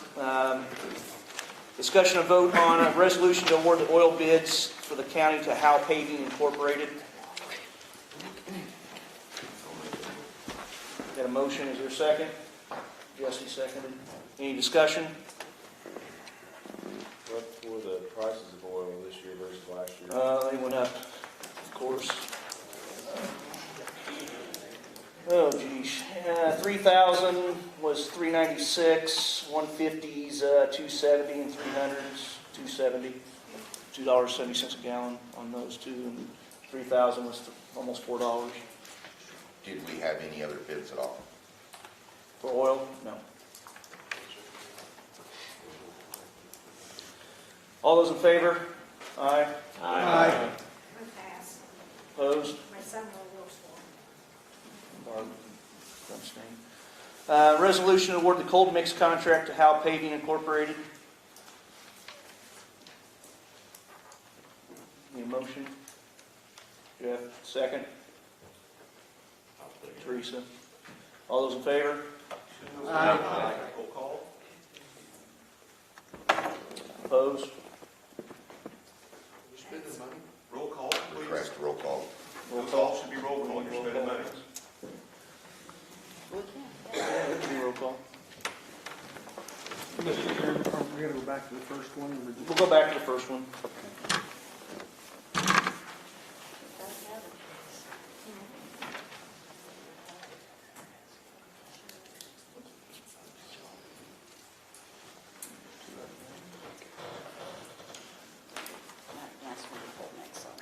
Okay. Which one are we doing first? Oil. Okay, all those in favor, roll call on the oil bid. Kenny Barr, Yes. Barbara Bennett, Pass. Mark Bennett, Yes. Teresa Bank, Yes. Brian Kaufman, Yes. Dennis Sturdivich, Yes. Jesse Durbin, Yes. Julie Edwards, Yes. Gary Gergany, Yes. Rod Height, Yes. Matt Kessler, Yes. Larry Lenz, Yeah. Sharon Ogman, Yes. Robert Orman, Yes. Gary Patterson, Yes. Derek Piercy, Yes. Robert Simpson, Yes. Jeff Slifer, Yes. David Switz, Yep. Lynn Williams. Yes. Motion passes unanimously with Barb Bennett passing. All right. The cold mix, roll call to Howe Paving. Kenny Barr, Yes. Barbara Bennett, Pass. Mark Bennett, Yes. Teresa Bang, Yeah. Brian Kaufman, Yes. Dennis Sturdivich, Yes. Jesse Durbin, Yes. Julie Edwards, Yes. Gary Gergany, Yes. Rod Height, Yes. Matt Kessler, Yes. Larry Lenz, Yes. Sharon Ogman, Yes. Robert Orman, Yes. Gary Patterson, Yes. Derek Piercy, Yes. Robert Simpson, Yes. Jeff Slifer, Yes. David Switz, Yep. Lynn Williams. Yes. Motion passes unanimously with Barb Bennett passing. All right. We need a resolution to appoint Steve Dewitt as Shelby County Highway Engineer for a 6-year term, salary starting at $114,500. We had probably 2 or 3 months worth of running ads. We interviewed Steve 3 times, I believe. Very competent, very strong candidate. I'll make that motion. Bob, David, seconds. Any discussion? Yes. I read the contract, and my question is, the normal hours for him were like 7 to 5, 8 to 5, Monday through Friday, for the most part, correct? I believe so. Okay. Not What- 5, no, not 5, it's 7 to 3:30, I Yeah, think. but is I what mean, it it's is. a Monday through Friday daytime job. Yes. So what is the reason he needs a car to drive home and drive to work? Can't he go to the, wherever his office is, to the highway department, get the truck there, go to the jobs from there? Why does he need to take a vehicle home and we need to pay for that? It's just a perk of the job. Guess is what I take it as. Maybe times he called out to go Yeah. somewhere. Yeah, that's I don't where, know. that's where I want to go with this. I work for the state of Illinois, and I've seen engineers that were called out on the weekends, on evenings. Right. They can be called out, it depends on what the situation is. If you got flooding, and I believe Austin can probably tell you a little bit about the flooding in Shelby County, but those engineers do have to go out. I understand that, but he can't drive to the office, pick up his vehicle and go? Why do we need to have him have a vehicle to take home when that's the exception versus the rule that goes out on weekends and Well, nights? the problem's up there, and he's got to ride clear down here and go back clear to Finley or up in that way. That doesn't make a bit of sense. How often does he do that? We don't know, but that's part of, like you said, part of the purpose. And it may be that. Is the use of the car considered payroll? Is that put into his income? Not sure how it's worded in the contract, Nicole. Well, he'll have to report it for taxes as income. Nicole said he had to report it for taxes and income. Any other discussion? Roll call vote. We got one thing here. Mark's got a question. Yeah, also on the contract, it says he's allowed 3 personal days to be accredited at the beginning of the contract. If I'm not mistaken, according to statute, you have to earn time. It cannot be accredited before your start of the job. You can contract for that if you, there's nothing that would prohibit it, and each department's different.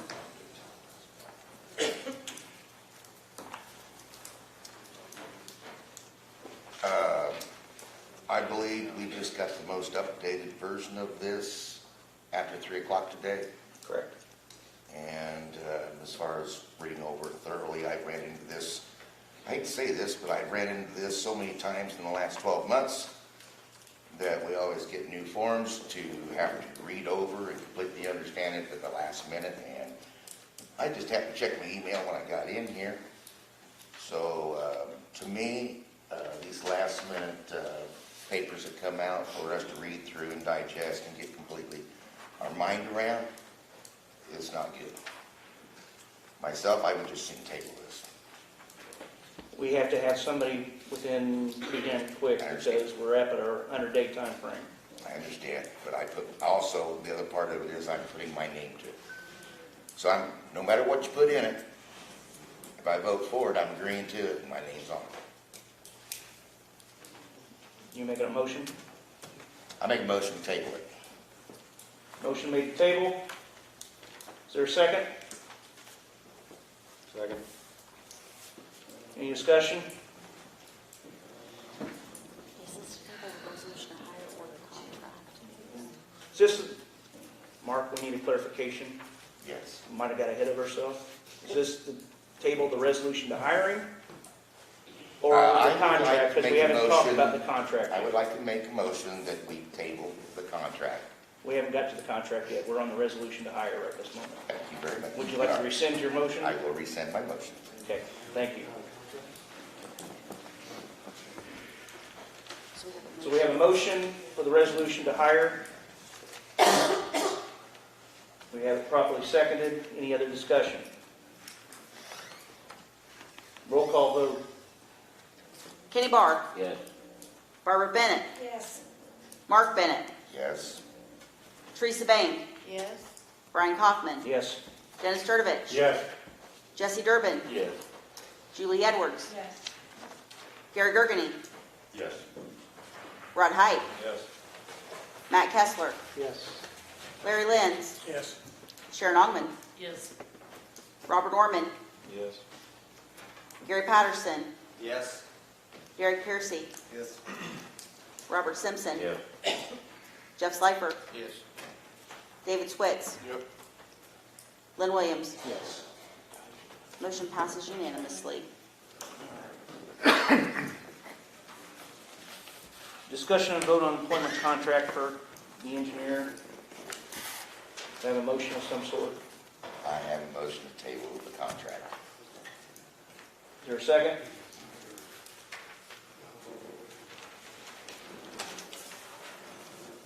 Is there a second? I'll second, yeah. Bobby? Any discussion? What time did we get this? Was it, I don't know what time it was. 10308. Yeah, I didn't have a chance to read this. I like to read through everything. I'd like to have stuff farther ahead than 2 hours. I believe there was a second, there was 2 emails at about that same time. And the reason this is last minute, they were going to meet last week, correctly, at the We're gonna try, yes, snowstorm, we had and snow. couldn't meet, so they had to meet Monday or Tuesday. We met Monday. And so, We the sent meeting's to you. Thursday, so we worked very hard to get this done as soon as we could. We reviewed it several times. I noticed things that needed to be changed, so I highlighted them and changed them and emailed them out, so everyone would have a copy. We did our best to get it to the board. I have a question. If we don't approve the contract, but we hired him, can he start? Well, my question would be, would he even want the job? Yeah. Steve, what do you think? I wouldn't feel comfortable starting without a contract. Is this the same type of contract like Alan had or other? It's a much better written contract, well written. It spells out basically everything that needs to be spelled out. It's basically kind of like what the other contracts were. This is just refined. Okay. So we have a motion to table, proper second. Any other discussion? All those in favor of tabling? Oh, okay. A yes means you want to table it, a no means you're not for the tabling. All those in favor of tabling, say aye. Aye. Opposed? No. No. So could I have the ayes raise their hands, please? Okay. Gary, Derek, Mark, and Bobby. Thank you. We have a motion to approve the contract. Laura, is there a second? Teresa? Any discussion?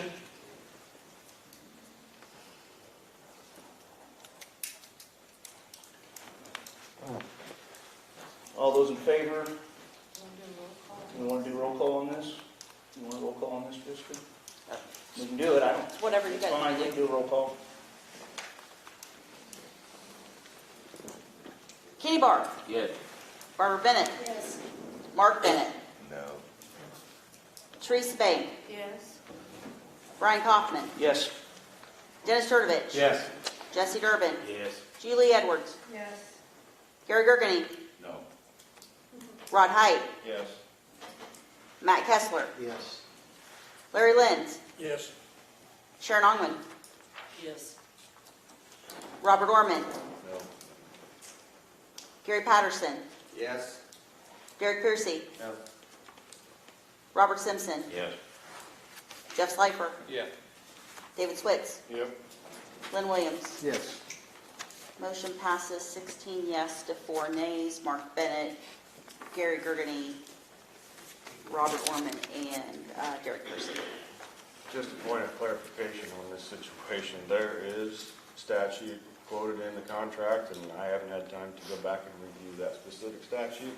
So, there is some clarification that we need to look at, so that's why we voted the way we did. Congratulations, Steve. Good luck.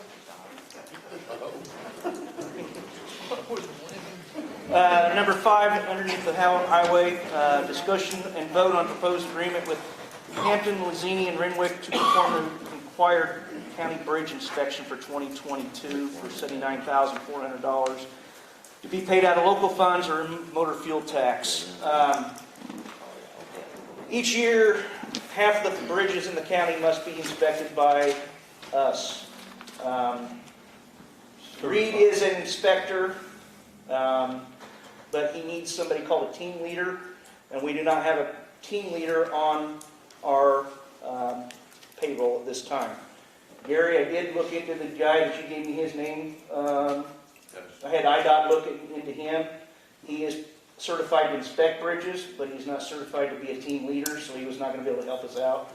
I think we got 152 bridges that have to be done between the time frame of, some of them I think were supposed to be done in January 2 and January maybe 3 and this month, and the rest of them March and April. Since we have no one, and the IDOT we have to get them done. That's why this resolution is being asked to be put in place. They will do the bridge inspection for us. That is one of the things that Steve has said he will get a certification on to be the team leader, and that should be in place by next year. So we'll have it covered from here on out, but this year is just with the retirements we had last year and with Alan leaving, it just kind of put us in a bind. Do I have a motion? Jesse? Do I have a second? Bob? Any discussion? All those in favor? Well, we got a roll call. Yep. Kenny Barr. Yes.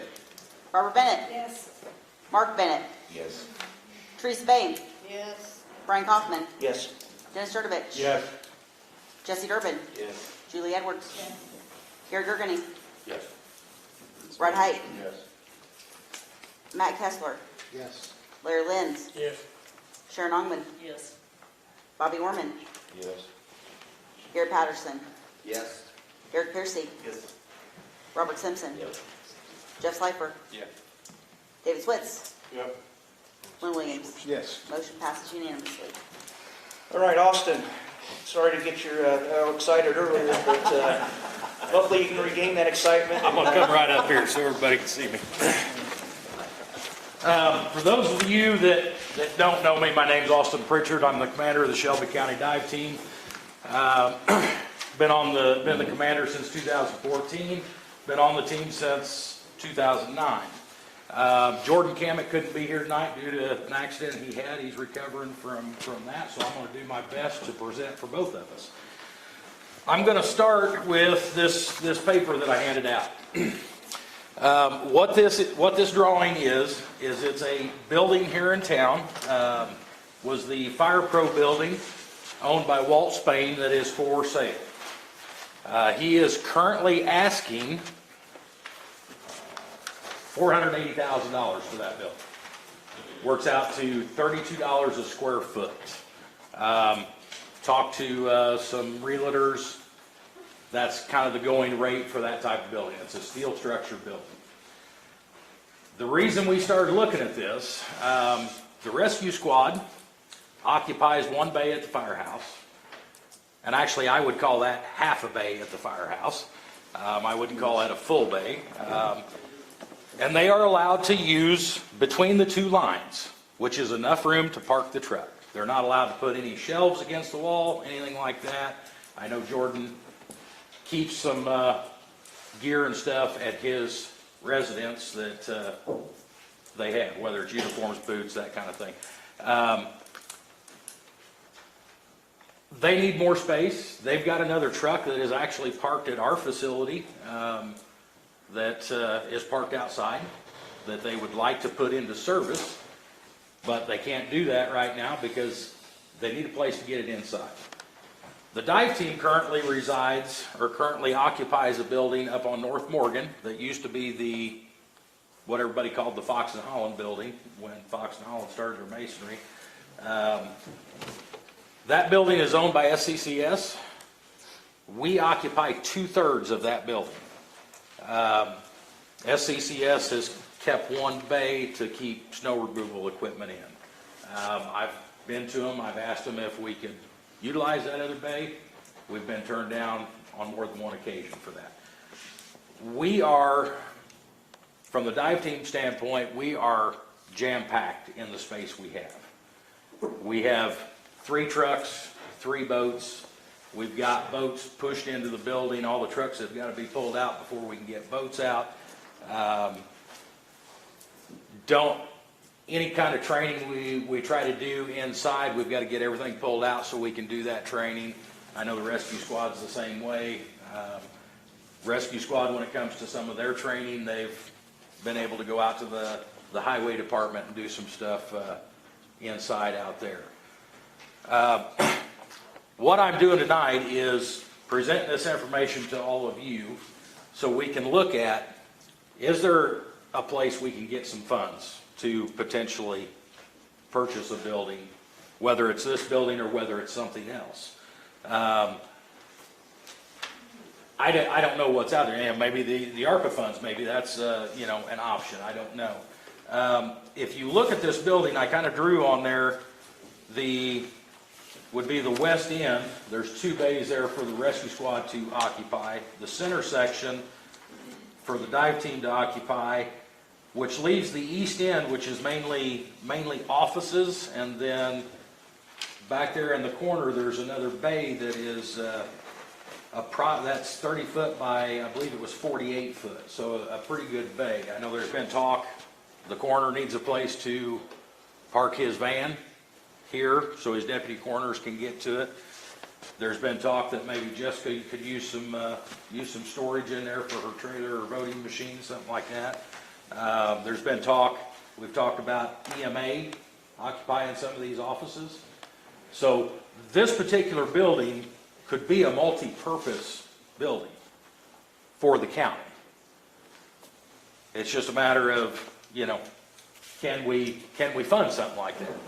Can we get that purchased? Any questions?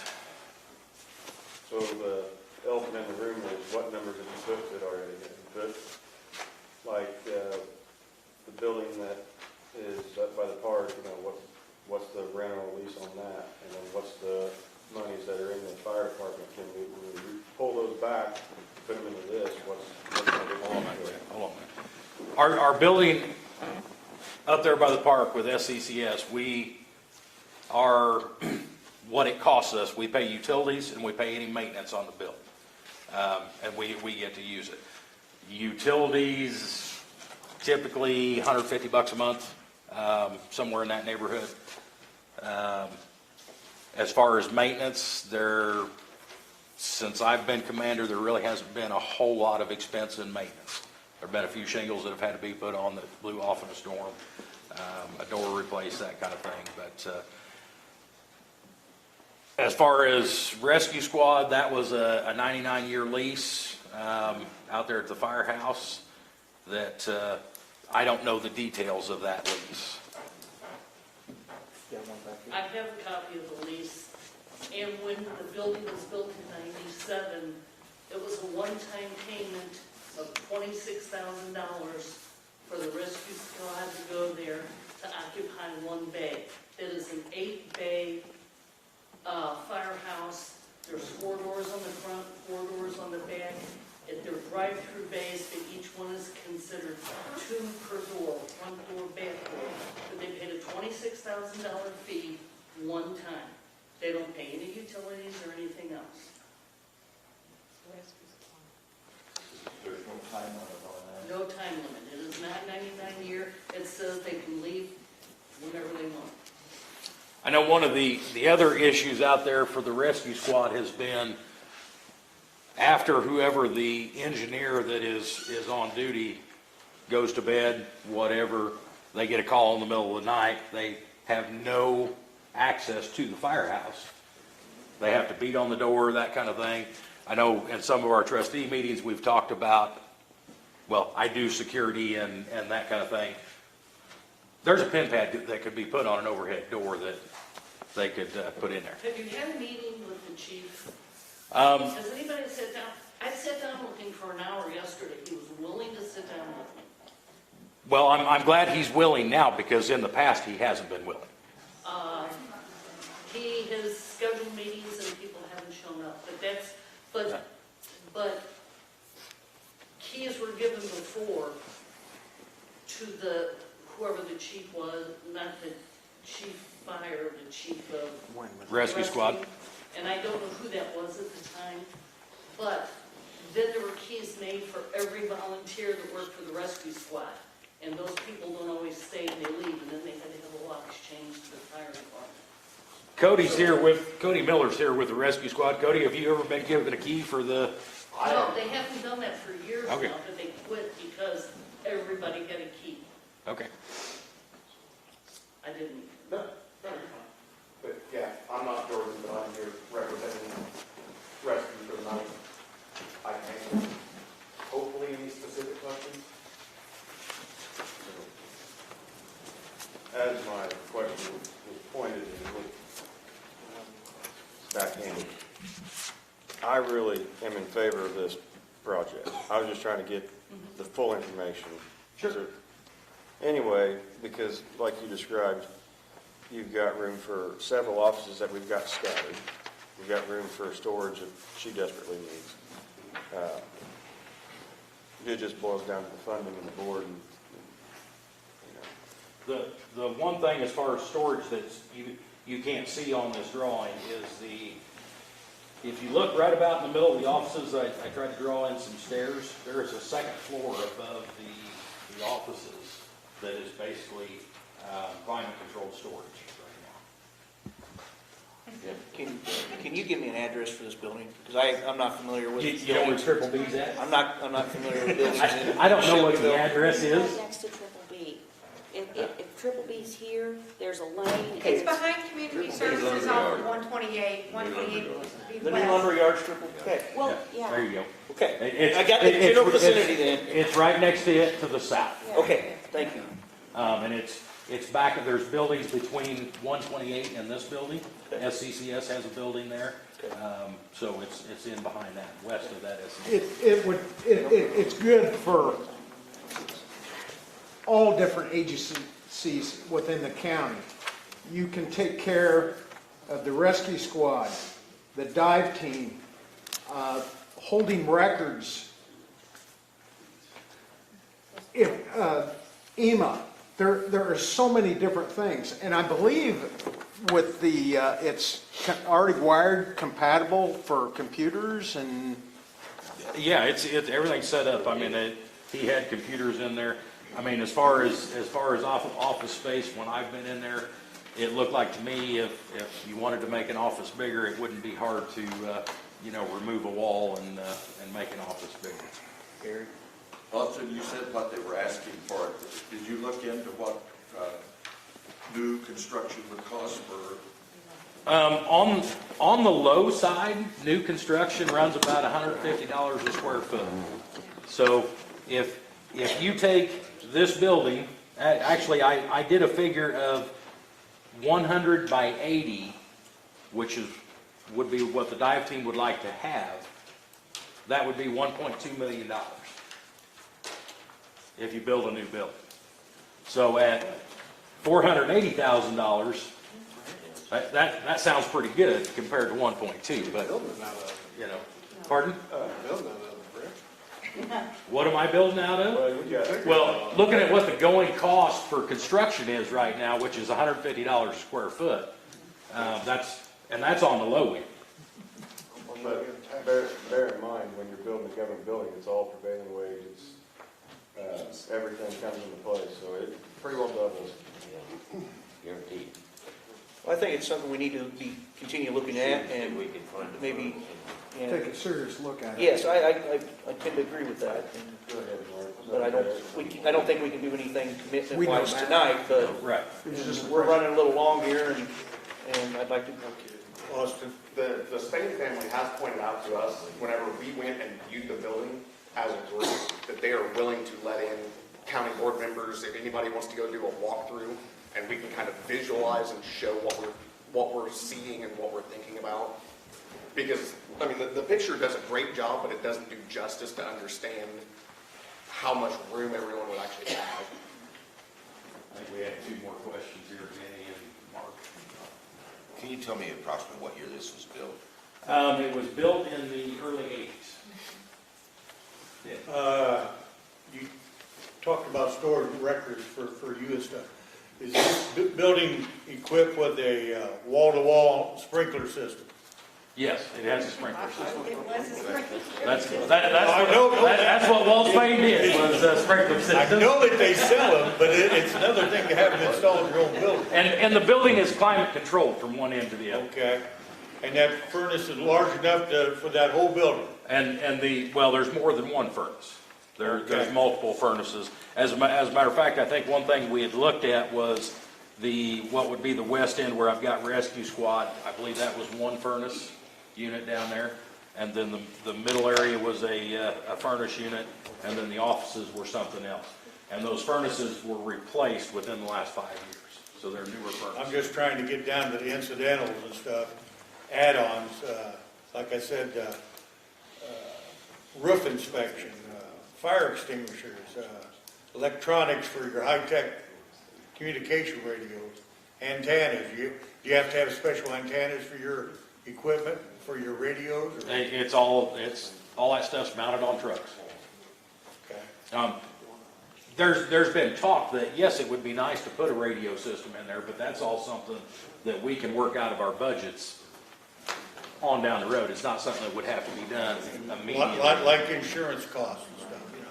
Well, and yeah, we need, that's all stuff we need to look into as far as insurance costs. Okay. I wanted to come tonight and I wanted to get this ball rolling and get everybody talking and Good idea. see what we can do, see what we can come up with. Derek, one last Yeah, comment. quick question. Just an estimate about how many square foot are you storing all your stuff in different areas now? What's your square footage? Well, I know it's kind of.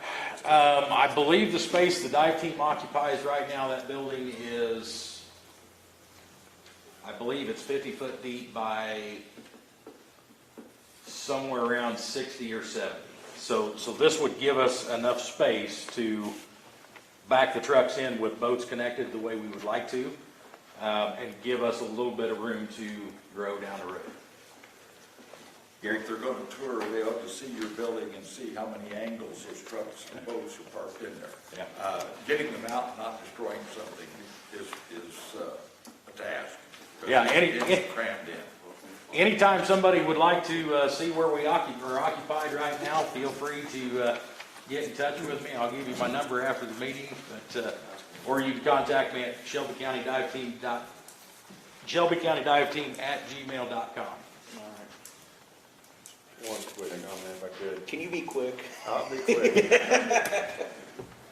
Knowing your guys' pretty small budgets and the conversation of utilizing other offices, have the other offices been approached, or is this an idea to take it to them and ask them about, basically leasing out office space, storage space? That way you're not taking the full brunt.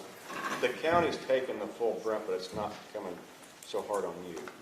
I guess what I'm driving at. It's something to look at, think about, but I don't know.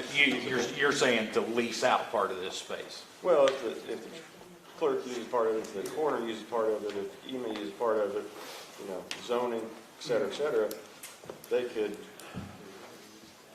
ease your budget line.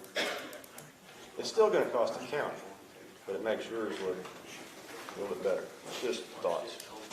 I think it's something we need to look into and keep us informed, and we'll try to start looking into ways to possibly make it work. I know Glenn will keep me informed. Yeah. So is this something we want to come back next month and, be on the agenda, or 2 months down the road and see where we've gotten? I like to keep that ball rolling and see where we're at. We're going to have a meeting Monday with Correct. Brian and Nicole. I was told to mention that too. I'm glad you reminded me. We have a trustee meeting this coming Monday at 6:30? 6 o'clock, sorry, at the firehouse, if anybody wants to join us.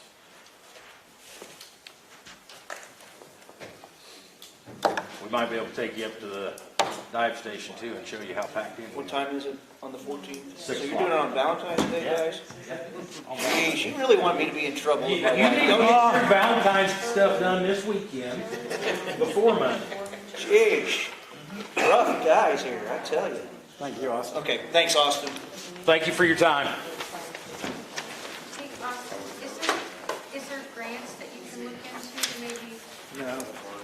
You can't do grants? Unfortunately, what the dive team and rescue squad has learned about grants, because we're not attached to a fire department, a lot of that stuff we don't qualify for. It's not available to us. Barb, you're next. Okay, we all got in the packets for resolution number 22. It has to do with the contract and the health part, or the health insurance for Annette Sims. The insurance committee met and we all agreed with the county board. We have an agreement, a contract and a statute here to say we need to pay Annette Sims' insurance. She qualifies for Medicare. And so we need to get a supplement. So she's agreed to pay for the supplement, and she'll pay for the supplement, and then she'll turn around and bill us for our part to pay. So I'm just asking for, I'll make a motion to approve this resolution. Is there a second? Teresa? Any discussion? Yes. And I read the contract and I understand we'd have to pay her, but and I was not around when this happened in 2006, but I think we need to move forward. I don't know the reason why in 2006 we agreed to pay somebody's Medicare supplement when they retire for their life. I don't understand why. It's required by law. Required by law. We have to pay for the insurance because he was hurt. His, I understand. You know, it's a spouse, including a spouse, including in the statute, is it not? The statute requires that the employee's wife or spouse, that you pay for their insurance too unless she remarries. And that's in the contract. I know that's in the contract. The statute Maybe I'm requires asking it. the wrong question. I understand we have to pay her, I understand that. Are we paying her because her husband was injured? Yes. And that's why we're paying her? Yes. The statute reads that the injured employee subsequently dies, the employer shall continue to pay the entire health insurance premium for the surviving spouse until remarried. Is that for any employee? Maybe that's what I need to ask. It's for the spouse, the surviving spouse, it specifically says that. Just the sheriff's or just the sheriff. She's asking, it's not for everybody in the county employees. No, That's what I'm trying to find out, so that we don't have to do this for everyone. It applies to a full-time law enforcement officer, correctional or correctional probation officer, or firefighter. That's what the statute Okay, says. so for them or for their spouse? Yes. Okay. Any other discussion? Just to the point of clarifying there, having worked in insurance, is there any requirement of connection between the death and the disability? No, and the disability in this case did not cause his death.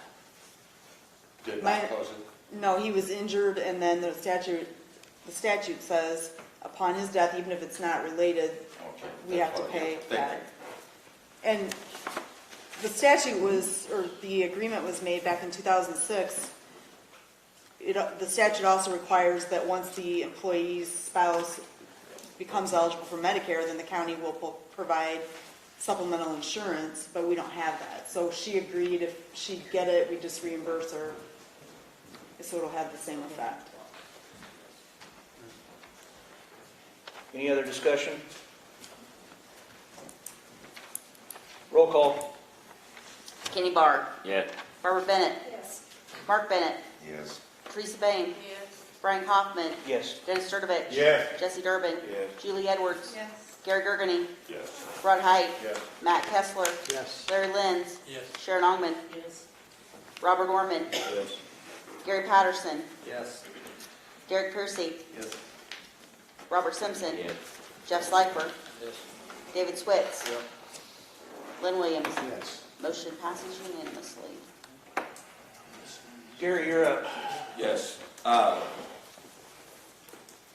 situation with the audit going on in the sheriff's department, you know, this has been put off and put off and put off.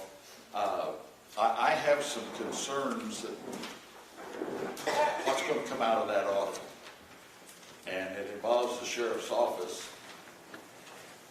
We are told that there is a stipulation there that when somebody resigns from office in midterm, we have so many days to do an audit, a free independent audit of that department. The forensic audit cannot be used, and besides that, it was only on payroll. There's other funds. There's funds that we do not carry or take care of through the treasury. Christmas was the time that we were to have that audit filed. And we've not even done as much as tried to hire a lawyer. I know there's others concerned. I've had people talking to me about it. What I would like to do is make a motion that we appoint, or we request that Jessica hire an auditor, get an auditor lined up, or whomever we need to do it. And we need to meet that commitment.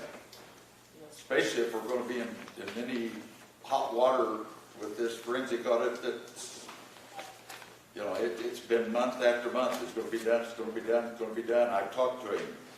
He said I find more and more and more every time I try to end the point.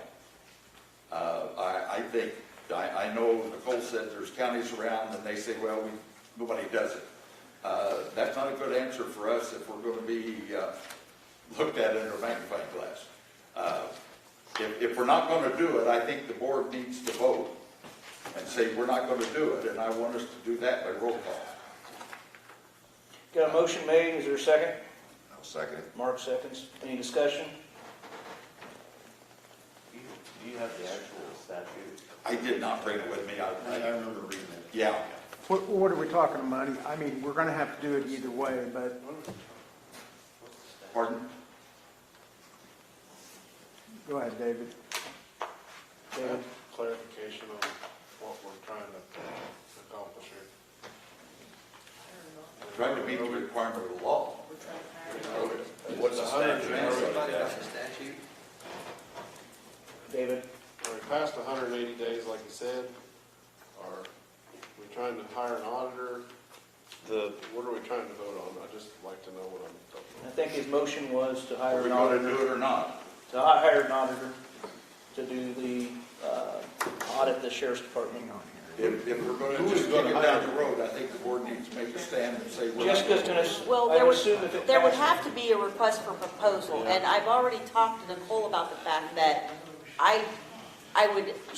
somebody would have to assist in drafting that request for proposal, because the previous request for proposal, I had the help of the previous auditor to draft, and I would have to have somebody's expertise to draft an audit for the sheriff's office. Here's the state, I can read the statute, but Yeah, it's 55 ILCS 5/6-31005 is the statute.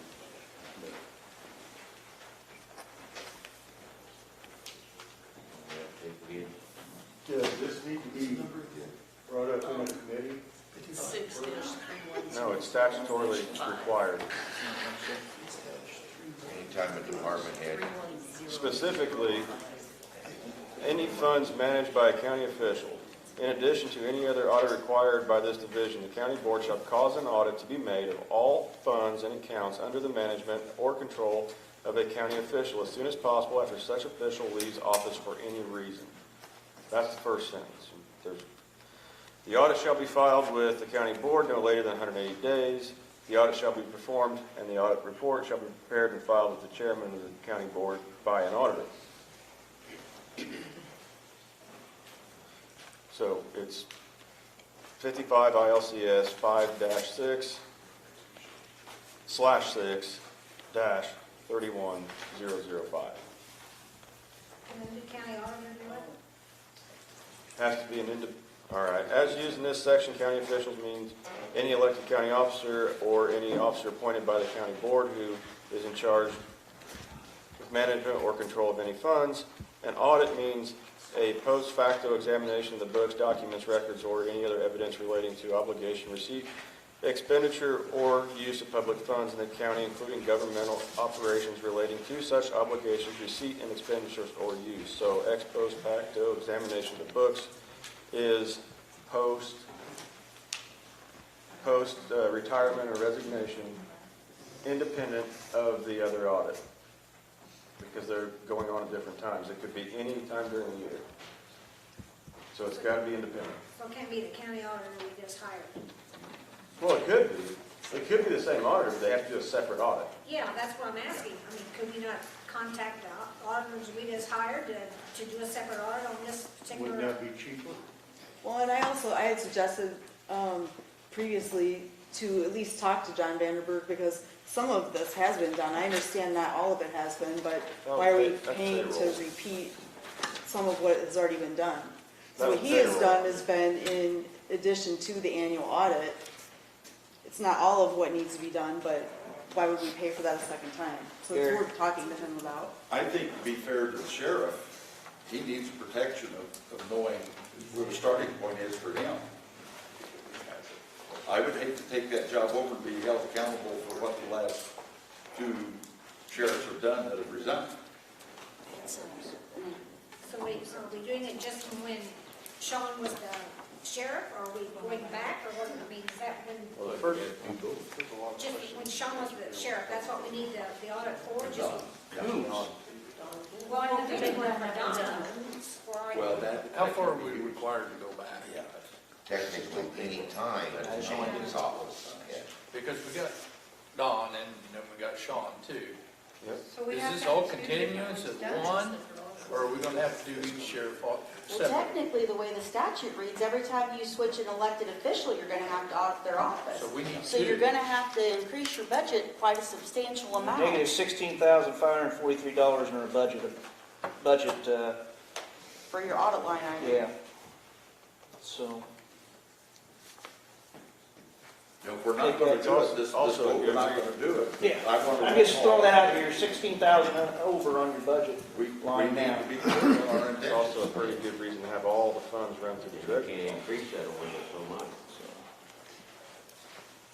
I guess the one question I got, which I think some others asked, are we going back to when Don started? Are we going back 7 years, or when do we start?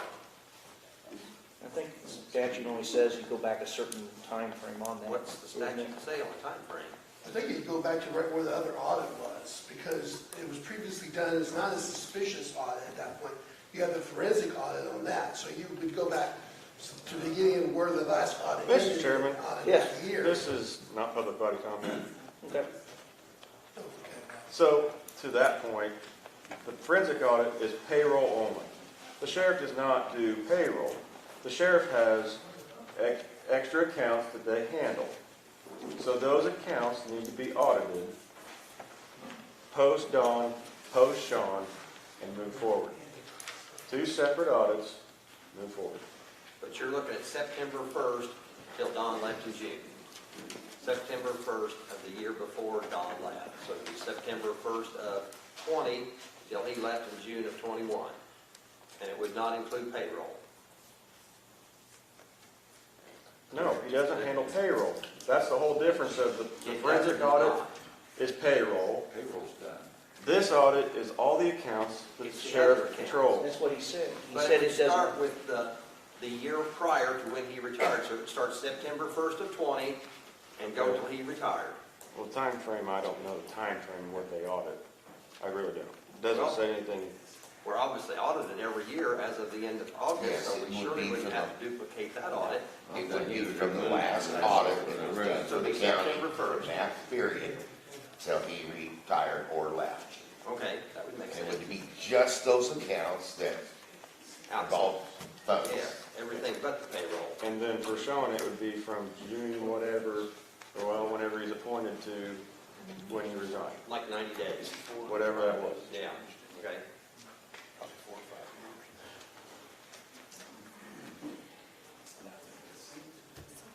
I guess, last question, we're well past 180 days, right? Okay, that's all I had to say. Well past. So why can't we just ask the one we just hired, just to do this little audit? Surely it would be that much work. You need Mel with it? No, this No, would fly. with, The one with, that we- either with fly or whatever. As long as it meets the requirement, I don't think it does. We need to. We need to move it. I think it should be two separate audits, because if we'd done it right, day one after the first sheriff resigned, we would have started one, not knowing that there would have been a second resignation, so. Yeah, it should have been I think it done would be two different the ones. next. And when Of course, he announced his resignation the day after the board meeting in May, I believe it was, so we wouldn't have met in 30 days anyway, roughly, so should have been done the next board meeting. Mark? Main comment I will make, because I've been through several of these, is there's 4 small accounts. It's not a huge amount of money. It's not going to take a lot to do them from that September date, or if I'm wrong, up to the time he left. Same way for Sean, there's very little activity between them, so it should go pretty quick. That's why I said, why don't we just use the auditor we have and just, It'll be under 30,000 we would do. The one that did the forensic audit? no. If there's 4 accounts there, to the best of my knowledge, here, you can back me up, that one has never changed. It probably wouldn't take a couple hours to do it. No, that's what I'm saying. There's 4 counts and one of them not even been used for quite a while, so yeah, it's not gonna take no great amount of time, but I'm assuming we'd still have to have a proposal and accept a bid, or how can we just go out and pick an auditor to do it and be responsible? Well, we have an auditor that works for the county, right? Yeah, so why can't he just do it? Check with them. And he will audit if Why can't you just check with them and see what it would cost for them to do it?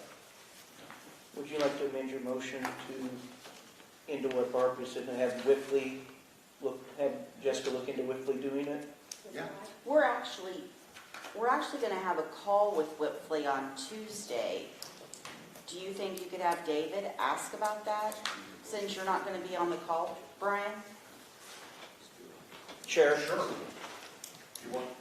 So you want David on the call? Well, yeah, because I mean, he emailed, we're going to be on that Zoom call with him, our new auditor, on Tuesday, and that would be a good time, I mean, for us to ask what that would consist of.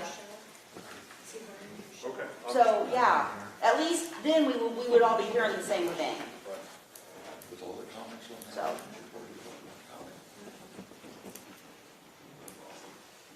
Just leave it stand the way it is, and then we can work the details out once we vote one way or the other.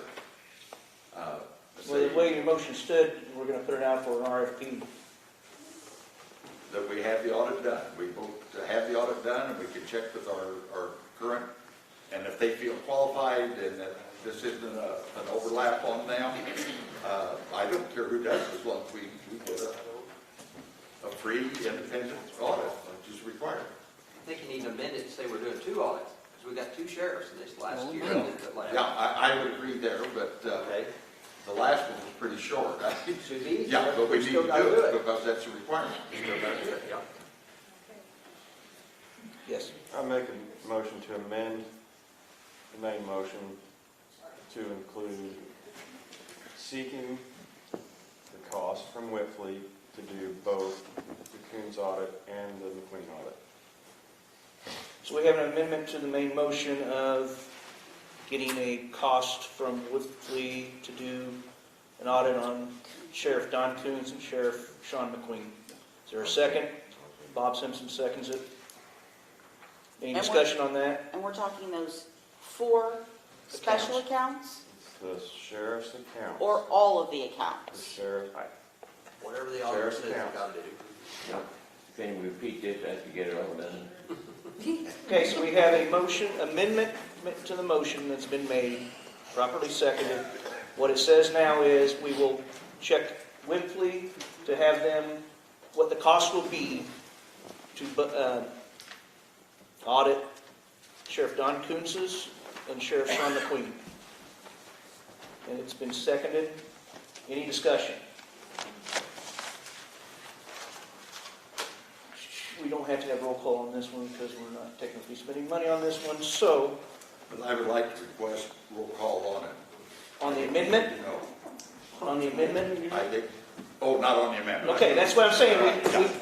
You already requested a roll call on yours. I was going to give you a roll call on yours, but I don't see no reason to do a roll call on the amended motion. Yes, I agree with you. Okay, so All those in favor of the amended motion, say aye.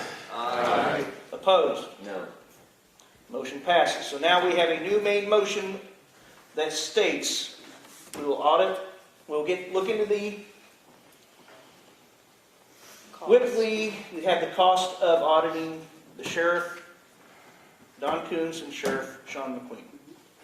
I think it's sensible that. And we want a roll call on this one? Yeah. Okay. Okay. Kenny Barr. No. Barbara Bennett. Yes. Mark Bennett. Yes. Teresa Bain. Yes. Brian Kaufman. Yes. Dennis Cernovich. Yes. Jesse Durbin. Yes. Julie Edwards. Yes. Gary Gergany. Yes. Rod Height. Yes. Matt Kessler. Yes. Larry Lenz. Yeah. Sharon Ongman. Yes. Bobby Orman. Yes. Gary Patterson. Yes. Derek Piercy. Yes. Robert Simpson. Yes. Jeff Slifer. Yes. David Switz. Yep. Lynn Williams. Yes. Motion passes 19 yes, 1 nay bar. All right, I think we got everything done, but we're ready to move to committee reports now. Anybody would like to give a committee report? Last call, committee reports. Chairman updates next. I can't really say there's much for me to update on. So let's move down. I got 3 appointments. First one's Teresa Bain. So moved. Purchasing committee. Got a motion. Barb seconded. Any discussion? All those in favor say aye. Aye. Opposed? David Switz to the farm committee. Jeff, Larry. Any discussion? All those in favor say aye. Aye. Opposed? And Matt Kessler to the airport. Motion, Barb. Second. Bobby. All those in favor, say aye. Aye. Opposed? All right, any correspondence? No. No correspondence? Don't put me on the recognition. No. I'm going to pull that. All that. Yeah. I have no correspondence.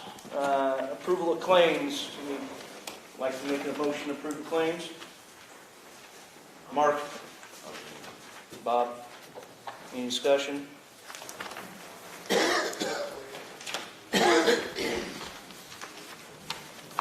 Roll call. Barr. Yes. Bennett. Yes. Mark Bennett. Bain. Yes. Hoffman. Yes. Yes. Durnovich. Durbin. Edwards. Yes. Gergany. Yes. Height. Kessler. Yes. Lenz. Yep. Ongman. Yes. Orman. Yes. Patterson. Yes. Piercy. Yes. Simpson. Yes. Slifer. Switz. Yep. Yes. Williams. Motion passes unanimously. Motion adjourned. So moved. David, second. Bob, all those in favor? Aye. Opposed? Be safe going home, everyone. Thank you.